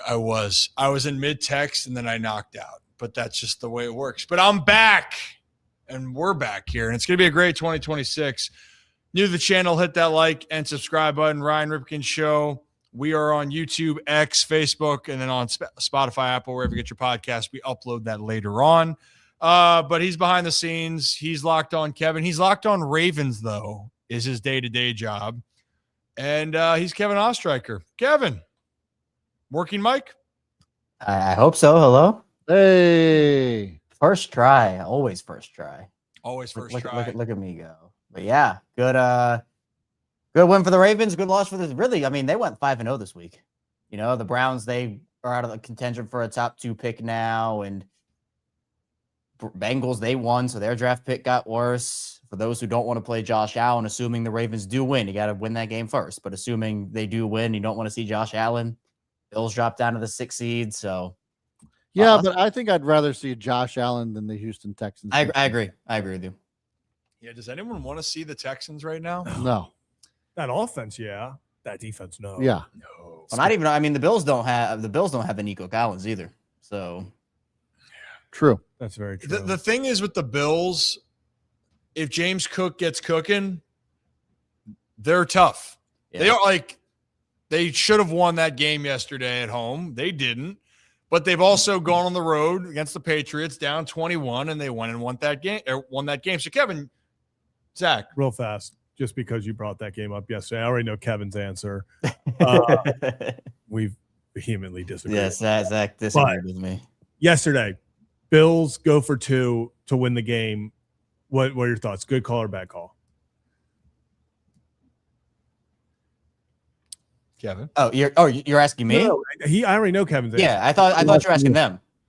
Oh, I thought the play call actually was good. Josh Allen just missed the throw by a lot. I think all momentum was in Buffalo's hands. So I would have kicked the extra point if I was Buffalo. Now it got blocked earlier. That's why they had to go, or sorry. That's probably was in the back of their mind, maybe, but I would have gone for the extra point. Brad? Oh yeah. I would have gone for the extra point too, for sure. And Kevin disagrees with all of us. But I like going for 2. I like going for 2. You had held them to 17 yards in the second half. Yeah. Yeah. 17 yards. The Eagles defense offense is terrible. Which is it's such a head scratcher for me. Why is that offense so bad?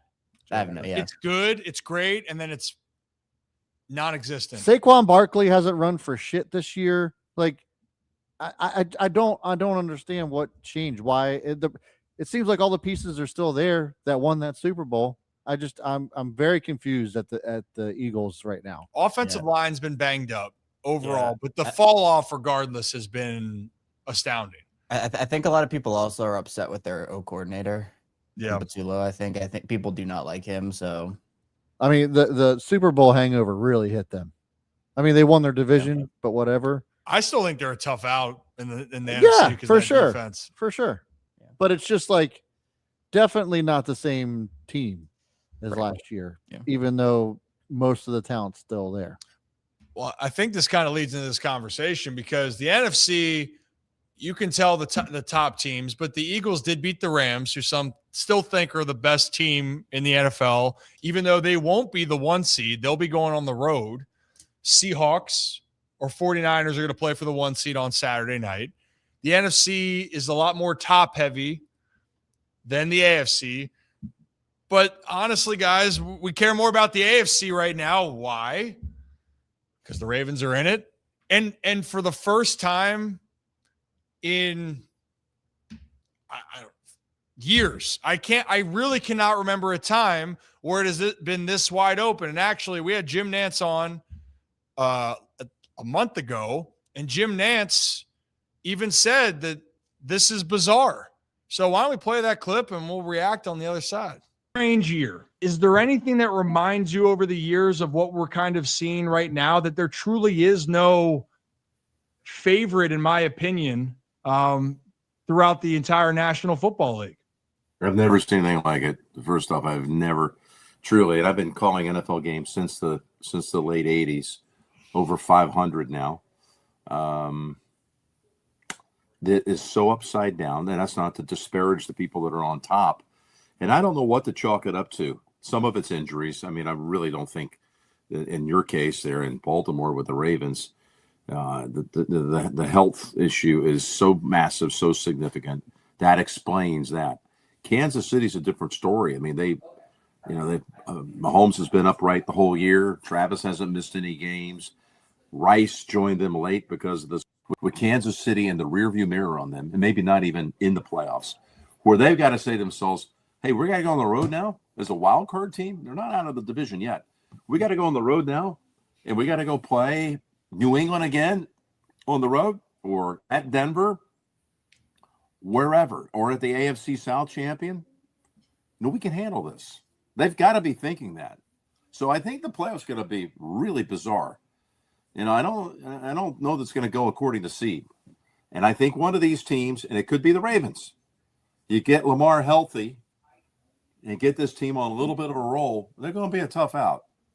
And these young upstarts that are, with rosters that haven't gotten the experience of being in the postseason, it's going to be a big assignment for them.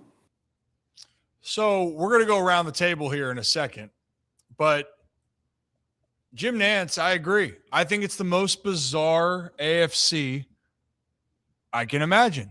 Because here's the thing, and I know, Brad, who your favorite is, and Kevin, I'm curious who yours will be, and Zach as well. But let's play this out for 1 second.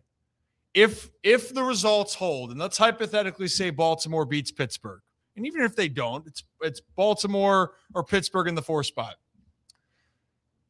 Right now, that team would play the Texans. Texans might be favored. The Texans, no doubt, could win that game. In previous wild card years, you felt that a team going on the road to win, it felt like there was no chance. Like last year, Buffalo playing Denver in Buffalo with Bo Nix, it felt like, oh, it's a great story for Denver. They got no shot in the world. They got blown out of the water. Yeah. This year, if the Patriots are the 2 seed, they play the Chargers. I think that can be a very tough matchup. And by the way, the Chargers beat the 1 seed, the Broncos, already this year.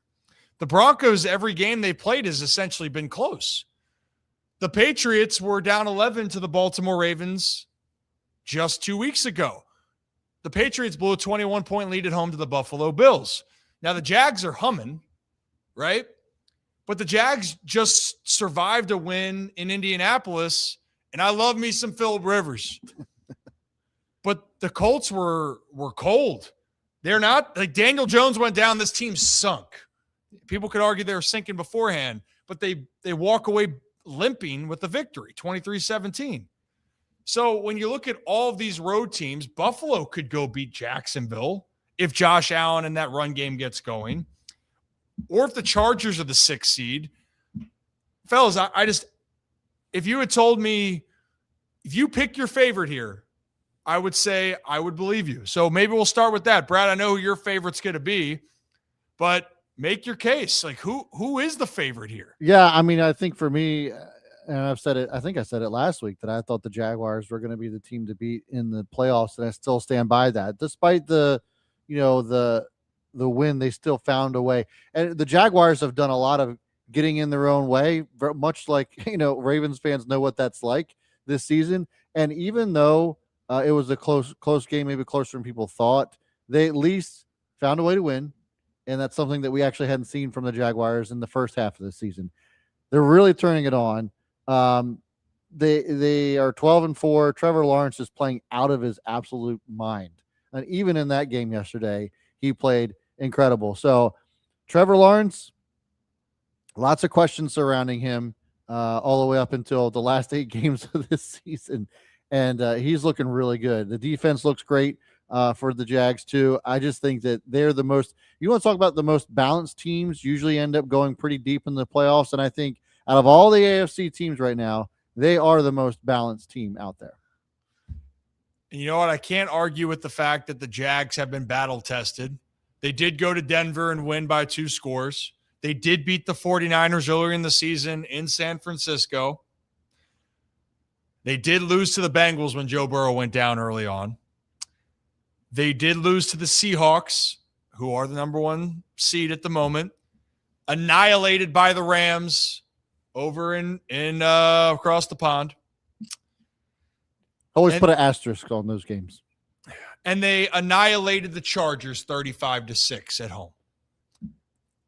And yet they've also had some games where they survived the Arizona Cardinals, where Trevor Lawrence made some brutal mistakes. They survived the Colts. And they did lose to the Houston Texans. Zach, you got a favorite in this bunch? Yes, I do. I'm going to take the cop-out answer. I still think it's the Buffalo Bills. I said before, if the Buffalo Bills can't win it this year without Patrick Mahomes, they are the biggest disappointment in football because, they've beaten the Ravens in the playoffs. They've proven that the one multiple team. times. Yeah, the one team that they've proven that they literally is their kryptonite is the Kansas City Chiefs. If they can't represent, I'm not going to say if they can't win the Super Bowl because I think the Rams are really freaking good. But if you can't represent the AFC in the Super Bowl, I think this is a failure, and it's not going to be an easy path for them. What? They're the 7 seed currently? 6 seed. Are they 6? Yeah. So 6 seed currently. No, I have them at 7. They're 6. Are they 7? They're 6. Okay, NFL website needs to get there. They're 6. Control. That's crazy. You don't trust me anymore? I don't trust them. But it's not going to be easy for them, but I think this is the year they have to. Yeah, I'm going to trust Josh Allen. I'm going to trust him. I'm going to say that if in big games, I go with the good quarterbacks, the best quarterback. So I still think Josh Allen is the best quarterback we'll see with, a healthy Lamar if he enters the conversation. That I think it's up for debate. But at the moment, I think I trust Josh Allen too, and they need to. So I'm going to say my team is the Bills. And to be fair to the Bills, they have gone to the AFC Championship game multiple times. They haven't gone to the Super Bowl, but they've gone multiple times. Kevin, where is he? Bring him back on. Kevin. I'm here. I've been here. It was the magical part here. I thought the thing got angled out. Okay. Yeah. Kev, who's your favorite in the AFC? I am going to go with New England. I think that they're going to get a lot healthier defensively with bringing back Milton Williams, who, people in New England have argued he's been their second best player this season. And obviously he was one of those guys that missed that Ravens game, and you certainly felt that when he wasn't out there for New England. But Robert Spillane's been really, really good for them this year. He's been injured. Harold Landry, who has been a really good pass rusher for them, he's been kind of banged up. I think for me, also, you got the 1-2 punch of Stevenson and Travion Henderson, Drake May obviously is playing at an incredible level. I think the thing that would worry me about them if I were a Patriots fan is I don't think they're very tested this year. They've played a very light schedule, and they're going to have to prove it. That's the biggest question for them, in my opinion. But I think that they have talent on all 3 levels of defense. I think, obviously, they've found ways. Stephon Diggs has been one of the best free agent acquisitions of the offseason, the way he's responded. And, they've just found ways to win these games. But again, you're not going to be able to play like the Jets or, whoever they've played, like the Dolphins twice. You're going to be playing big teams here. And so I understand the argument against them, but I think that for me, I trust New England's offense a lot more than I trust Denver's offense, who would be my second. And then I know we're not actually doing rankings, but Houston would be my third. I think Houston's really, really good. So the Patriots, they've won their games. No doubt about it. Right now, as we speak, the Patriots have one win against the team with a winning record. Do I have that right? Yeah. That sounds right. Against the Buffalo Bills on Sunday night. Now, the Ravens are 500. They can go over 500 with the victory. But I think, the interesting part here, none of you guys said Denver, and they very well are going to be the number 1 seed. I'm assuming the Chargers are going to rest their guys. Yeah, they already said that. And Bo Nix and the Broncos will be the number 1 seed. And I'll just say for that, you mentioned the Texans, Kev. I think Houston's defense is by far the best in the postseason. And if CJ Stroud can play solidly, I think Houston is the scariest team to face. I think Buffalo has the most to lose in the postseason. To your point, Zach, it has to be now. But I think Houston's defense that's a championship defense. And I actually hated the fact that the Ravens or Steelers, they got to face that team. I honestly think if the Ravens get in and they face Houston and beat Houston, I do think the Ravens are going to go to the Super Bowl. I think that the Ravens can go and beat New England. I think the Ravens can go and beat Denver. But Houston scares the absolute hell out of me because they actually believe they can win here in Baltimore. Why? They beat the shit out of Baltimore. Yeah. My thing about the Broncos, J.K. Dobbins is their lead rusher, and he's not even anywhere close to 1,000 yards rushing this season. The run game for the Broncos has not been good. And we've seen historically, like, that doesn't get you deep in the playoffs. If you don't have a run game, if you can't set up a play action and you play elite defenses like Houston, it's going to be tough sledding trying to actually, go anywhere in the playoffs if you can't get that going. Plus, we've seen Bo Nix make his mistakes. They've won a lot of close games. What happens when you have to come from behind? And we just haven't seen that from Denver this year. No, they've come from behind in the fourth, but it's been against any team. Like any team, and it's usually not a great team. I mean, like when you're down double digits and your back's against the wall is what I'm saying. But Bo Nix did that, but he didn't do it against the top dogs. They did it against the Giants. The Giants, right. They've done it against, I think they have the most comeback wins this year, if I'm not mistaken, because they fall behind and they battle back and they scratch and claw. They rank 14th in points scored. Right, because it's 3/4 of moo.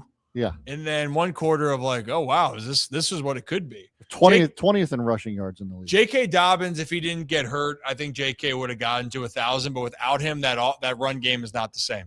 So I'm with you there. It's going to be really interesting. I'm sure Rocco behind the scenes, his scariest team has got to be the Pittsburgh Steelers. That's where you're wrong. With Mason Rudolph. Buddy. Rudolph take another snap at quarterback for the Steelers. This show would it would be like, you know what, Rock, scariest team in the AFC is. Dude, I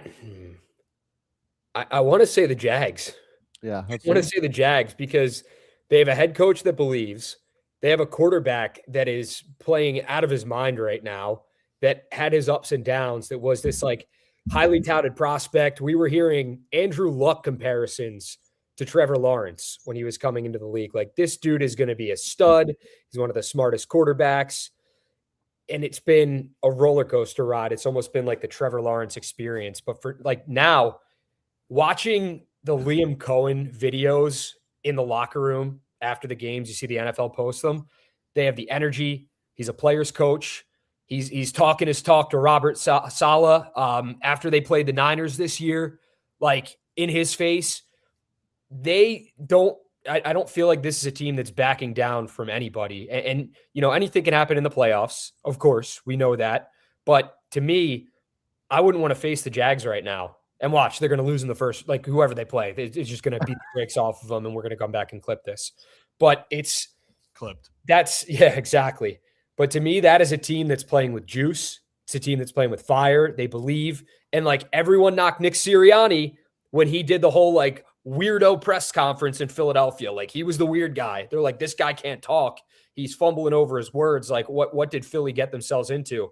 When Liam Cohen did that little Duval with the eyebrows, people were like, who is this weirdo the Jags are bringing in? Like, who is this guy? Like it's going to be like a dumpster fire this season. So to see him coach the way he has, take over this team and just like unlock Trevor Lawrence's potential. Like this is a team that could really do a lot of damage in the postseason, I think. They got the least like they're playing with house money. No one thought they were going to be this good. Nope. The Pats did, but now like the people believe the Pats should win now. Like Kev loves the Pats, right? The Jags are still kind of that team where it's like, oh, it's a great story. People still are waiting if Trevor Lawrence turns back into a pumpkin.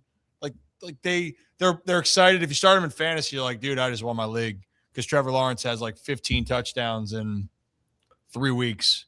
It's electric. You know, you should have started him, Rock, instead of Josh Allen. Buddy, let's not talk about fantasy right now. I need a generational game from Puka, and I need Colby Parkinson to do a lot of work, and then I need Drake London to just maybe like he can have one catch for like -2 yards, and I'll be happy, and then I can win my championship. But if that doesn't happen, Rip, I'm screwed like everybody else. You actually are in a tough position now, not like last week where you had Puka Nacua have a generational game. Yep, he set the tone early. Like now, I need. And you still thought you were going to lose. I want to put that on the record here. Dude, well, I do this thing. It's called the reverse jinx method. I freaking hate it. My friends cannot stand me. If you saw our fantasy football group chat, much like in here, everyone hates me. I don't know what I do to people to have everyone hate me. I feel like I'm a stand-up guy.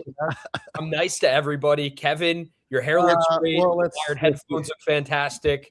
Thank you. I know your opinion now on them based off those comments. So I do know that you have a hard time calling people that by their actual name. I do know that. Could be a reason why people would hate you. Just a we're done. We put that to bed. It's done. That'll never. You asked for reasons. You asked for reasons. You've said buddy to each person I think on the show today. Yeah. Listen, buddy. Everyone's my buddy. Everyone's my guy. Okay. Is there a different poll? What's one of the more insulting phrases you can do to somebody, or what I actually got you? A good one. You got a good one. What do you got? So the second one that I have today is regifting a gift, no matter who it's from, acceptable behavior? Yes or no? And it's actually very split on the poll today. Is regifting a gift acceptable behavior? No matter who it's from. If your mom gave you a gift that you hate, but you're like, you know what? I know somebody who could use this, and you regift it. I just take the L, dude. I just take the L. Like that's like I've never. The only time I regifted a gift was when I bought a gift at a silent auction, and I came to find out like 2 seconds later that we had just gotten rid of that thing in the house. I brought it back in, and then I brought it to a white elephant, Pollyanna, whatever you call those things nowadays, and it's a good gift. That's it. So, okay. Yeah, I generally don't regift stuff. I mean, I don't either. No. Yeah. So Rocco's if you got a brand new in the box and it's like a double something you got a double of or whatever, like or if it's just like a double, yeah, maybe. If it's a shirt that you don't like or something like that. I would only do it if I have excess, like it's double or triple of the thing.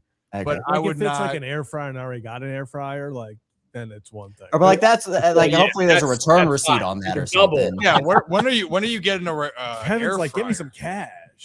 Yeah, get that gift receipt and I'm set, you know. Of the examples right there, air fryer. Oh, thank you. So I already have one just from the top of the dome. Must be nice, Zach. I think everyone here should give Zach an air fryer for his birthday. We're gonna have to get him 4 air fryers. A lot. Yeah, air fryer costs like $200. I just bought. Yeah, looking right now in Williams-Sonoma. There's one. Well, Williams-Sonoma, that's $500. We got the Ninja air fryer. Yeah, Ninja's good. It's great. Just air fried buffalo chicken tenders yesterday. They were phenomenal. Nice. Cutting season, Rip. You know, I sent you a photo of what we can aspire to in 2026. I have been struggling every day, but trying to my best to just delete that photo from existence, but it just sits there. Santa Claus right there. Isn't that is I sent Rocco a photo of what he can aspire to be in 2026 physically. Okay. Was not a good photo? It was. I'm scared right now. Kevin, you should be. You know those little time hop things, you know, like the app that sends you photos from 10 years ago. I got one of those from 9 years ago. Your boy was fucking ripped. Abs, everything. And 9 years, the 40 pounds shows up out of nowhere. Catches up. Hey, you know, I think this is the year for the Ryan Ripken Show 2026. We just get ripped with Rip. I like it. I'm here for it. 100 Sweaty Days comes up January 15th. Hey, we're just gonna have sweaty days. Rip's gonna participate in 100 Sweaty Nightmares. hey, I thought it was a great He's a photo. sick man. He needs help. Deny that. You can't even deny that. Oh God. Hey, is there baseball to talk about? We do have baseball to talk about, but Rocco's been getting on me about, like, I've been getting up in the morning, I'm working out hard, and then he sends me an Instagram reel of saying, like, this is me, and it's like, hi, I have the worst diet of all time. Yep, it's well, I don't know if his legs can hold up his body yet. Yeah, damn, never leg day. Jesus. Wow. I'm still your buddy, Rocco. Just wanna. No, you know what? I'll figure out another. Hey, you ever seen that? Knuckles. It's like one of the first It's like gonna be the correct name. viral videos on YouTube. Is the My New Haircut guy? Like before the Jersey Shore came out. Rocco's the new haircut guy. Jaeger bombs. Yes. Jaeger bombs. Yes, that's him. Hey, Rock, you look good. Hey, you can do the high rocks with me. I don't, dude. I've seen now, Chief. videos, and that just looks like zone. That could be him. That's definitely it. I think that Rocco, you should do the polar plunge. That I'd rather do than the high rocks, honestly. So you want to get ripped in 2026, but you're going to go away from a challenge? Is it because it's hard? Hey, wait, time out, Rock. Do you run away from things that are hard in life? Yes. Like, why was that even a question, Rip?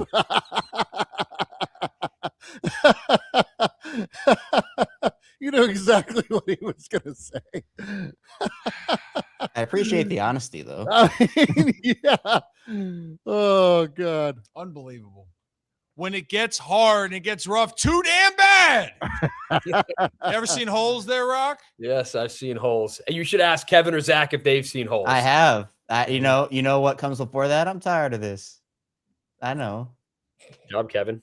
Thank you. You're a Holes expert, Kevin. But Rocco, that's what it is right there. When things get tough, I don't want to hear, I'm tired of this, Ryan. Well, that's too damn bad. You're going to keep working. I don't think I've ever called you Ryan in my life. Yeah, you call me buddy, pal. Friend.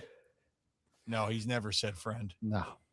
We could talk baseball tomorrow. Yeah, let's talk baseball here. Well, I mean, we're almost at time, but I know that's why we got to get it out of the way. We do need to get Zach's pick.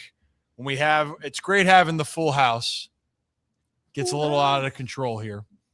It's not my fault this time. No, it's not. It's not. It's not yours. All right. Should we have Zach's pick and then baseball, or baseball then pick? Brad just said no baseball. Baseball then pick. Baseball then pick. Jesus Christ. Okay, it's becoming your. Oh, hell. Okay. Hey. That one was on purpose, though. Hey. All right. Well, here's the deal. Our little baseball move here, since we've been going around Maryland here. We went to the Ravens. That's the big storyline around Baltimore. But there is a different storyline here going around Maryland, brought to you by our friends over at Next Move Charm City. And if you, I have the damn glasses, but if you are looking to make your next move with Next Move Charm City. Shout out Shannon, Brett, and the Belanger team at Lone Depot. If you're looking for city, suburbs, or shore, make the right move. with Next Move Charm City. You like that, Zach? Love it. Love it.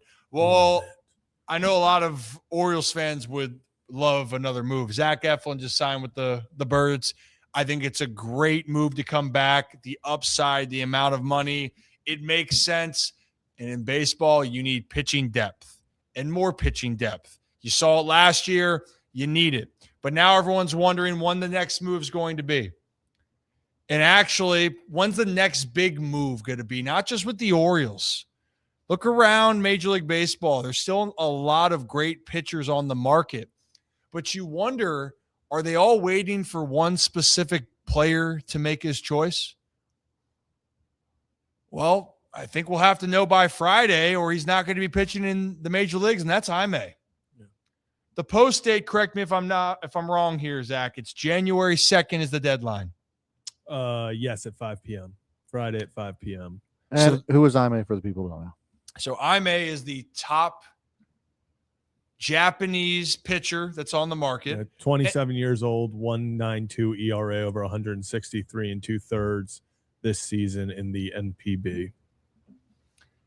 So the NPB is the professional ranks, the highest league over in Japan. He was posted, deadlines on Friday for him to sign with the team. And if not, he's not playing in the U.S. this year.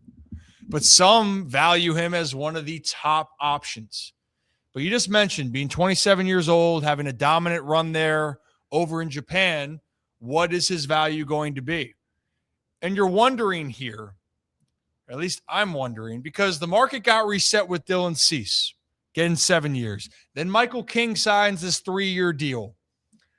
But what do you do about a Japanese pitcher that you believe could be going into his prime? Or do you believe that he's got more to prove because then you're coming to the big leagues in Major League Baseball? That's the best league in the world.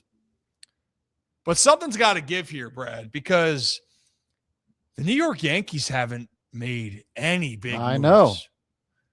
The Red Sox have, the Orioles, obviously, the Blue Jays, but around baseball.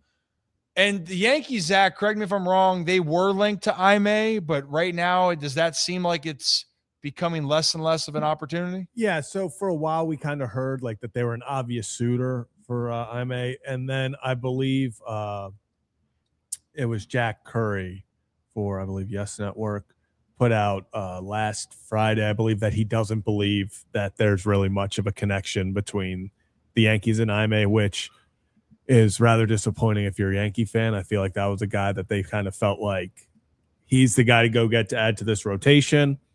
But the fallout from this is going to be big because we've talked about before on this show. Dylan Cease contract, 7 years, 210, a lot of money, a lot of years. And right now, all the top guys are going, I want 7 years. If he got 7 years, why can't I get 7 years? Michael King gets 3. It brings the market a little bit down. It brings it down a little bit more, at least year-wise. I think if he's able to get that 3 to 4 year contract, I think it brings it all back to more reality. Because I think these guys end up with 4 or 5 year deals. You know, talking about Ranger Suarez, talking about Framber Valdez. Zach Gallen will be interesting to see if he maybe goes shorter years, more AAV to get a second chance. But I do think there is a lot to come from this decision and how this contract looks. Yeah, I think it's fascinating that just like we've seen recently, that this has been one of the most dormant times of the offseason. But for Jaime specifically, there's a chance that the market just isn't as hot as he was hoping for.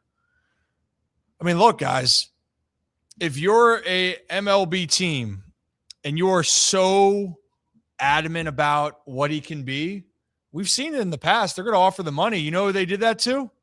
They did it to the World Series MVP, Yamamoto. Yeah. Dodgers gave him the goods.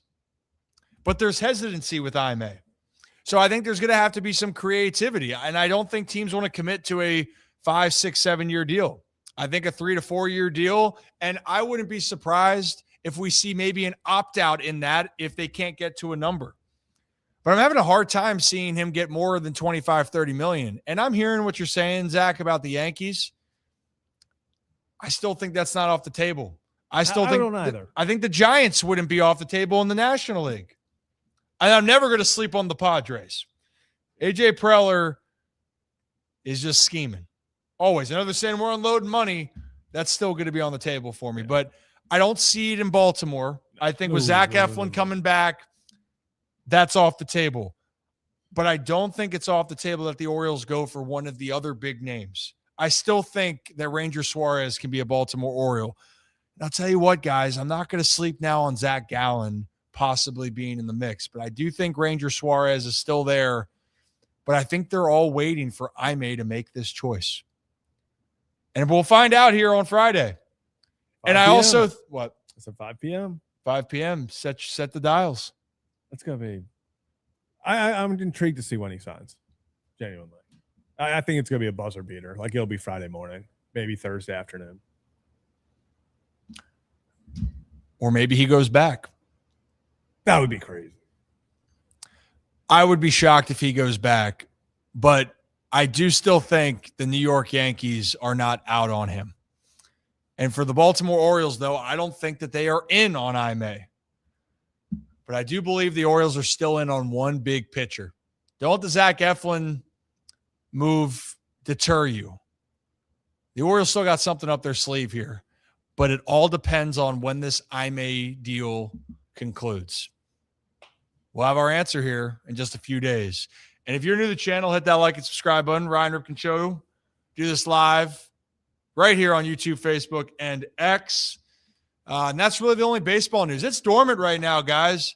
Bellinger's team wants Tucker's team to sign first, and vice versa. And then the pitchers want Jaime to sign, and then that's going to start the avalanche of guys. Like, it was really fun a few weeks ago.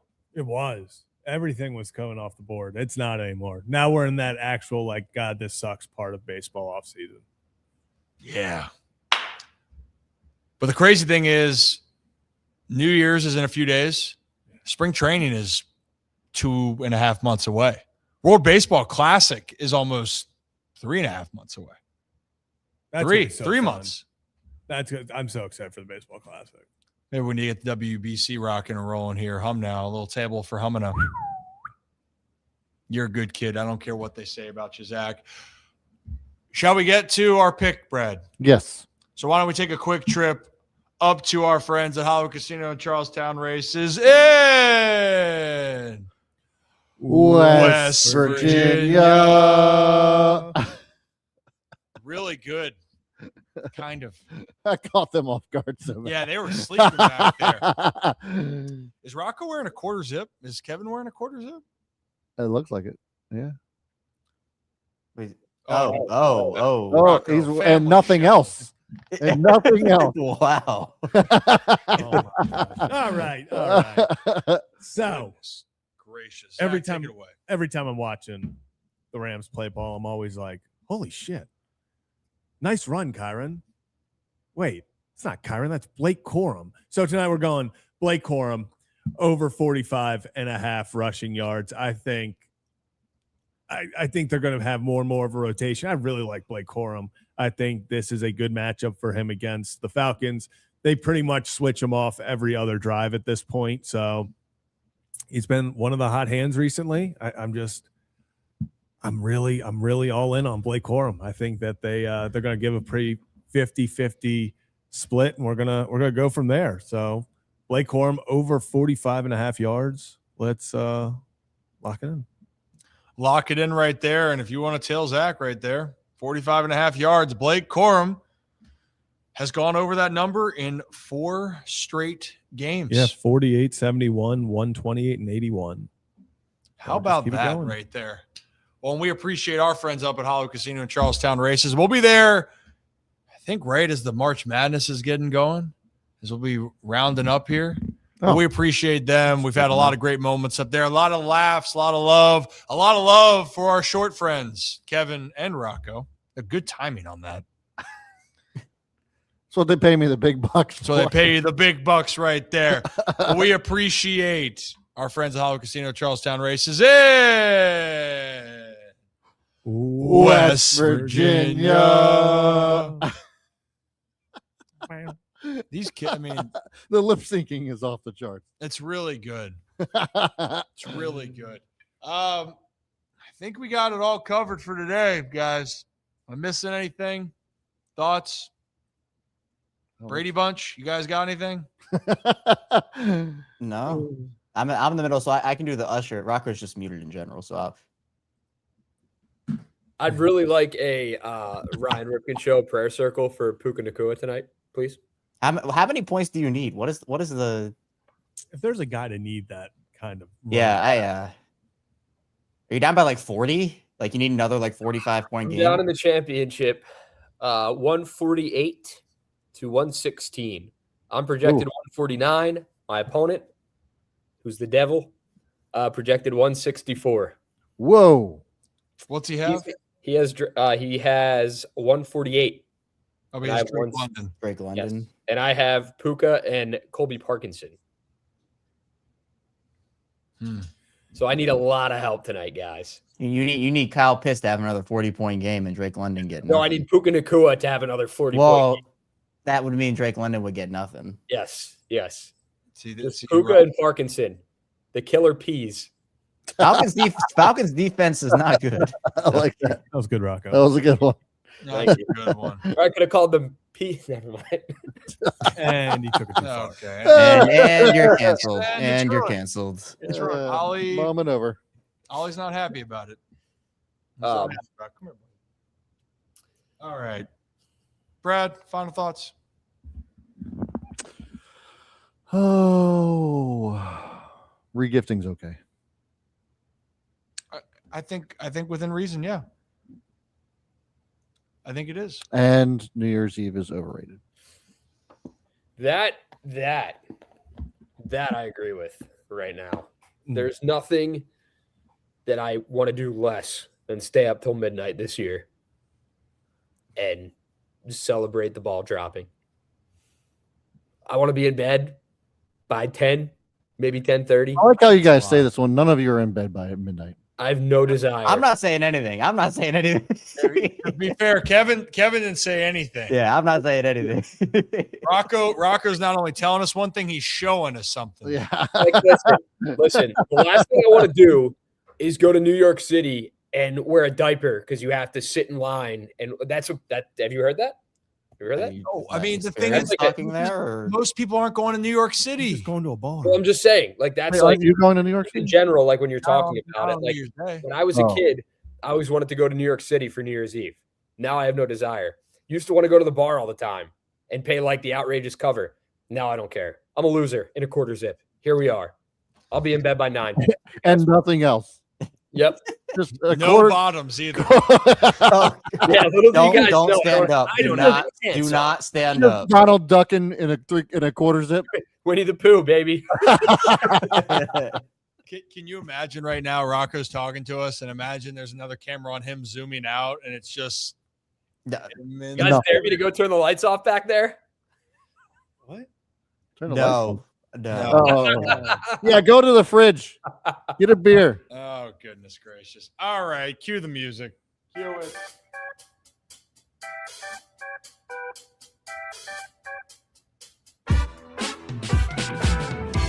As always here on the Ryan Ripken Show, we appreciate each and every one of you. Have a day, have a night, have a great rest of your Monday, and come back and join us on Tuesday. Maybe we'll have some more news. Or maybe we won't, but come back for a good time. Appreciate you guys. Be good. Be safe. Good night.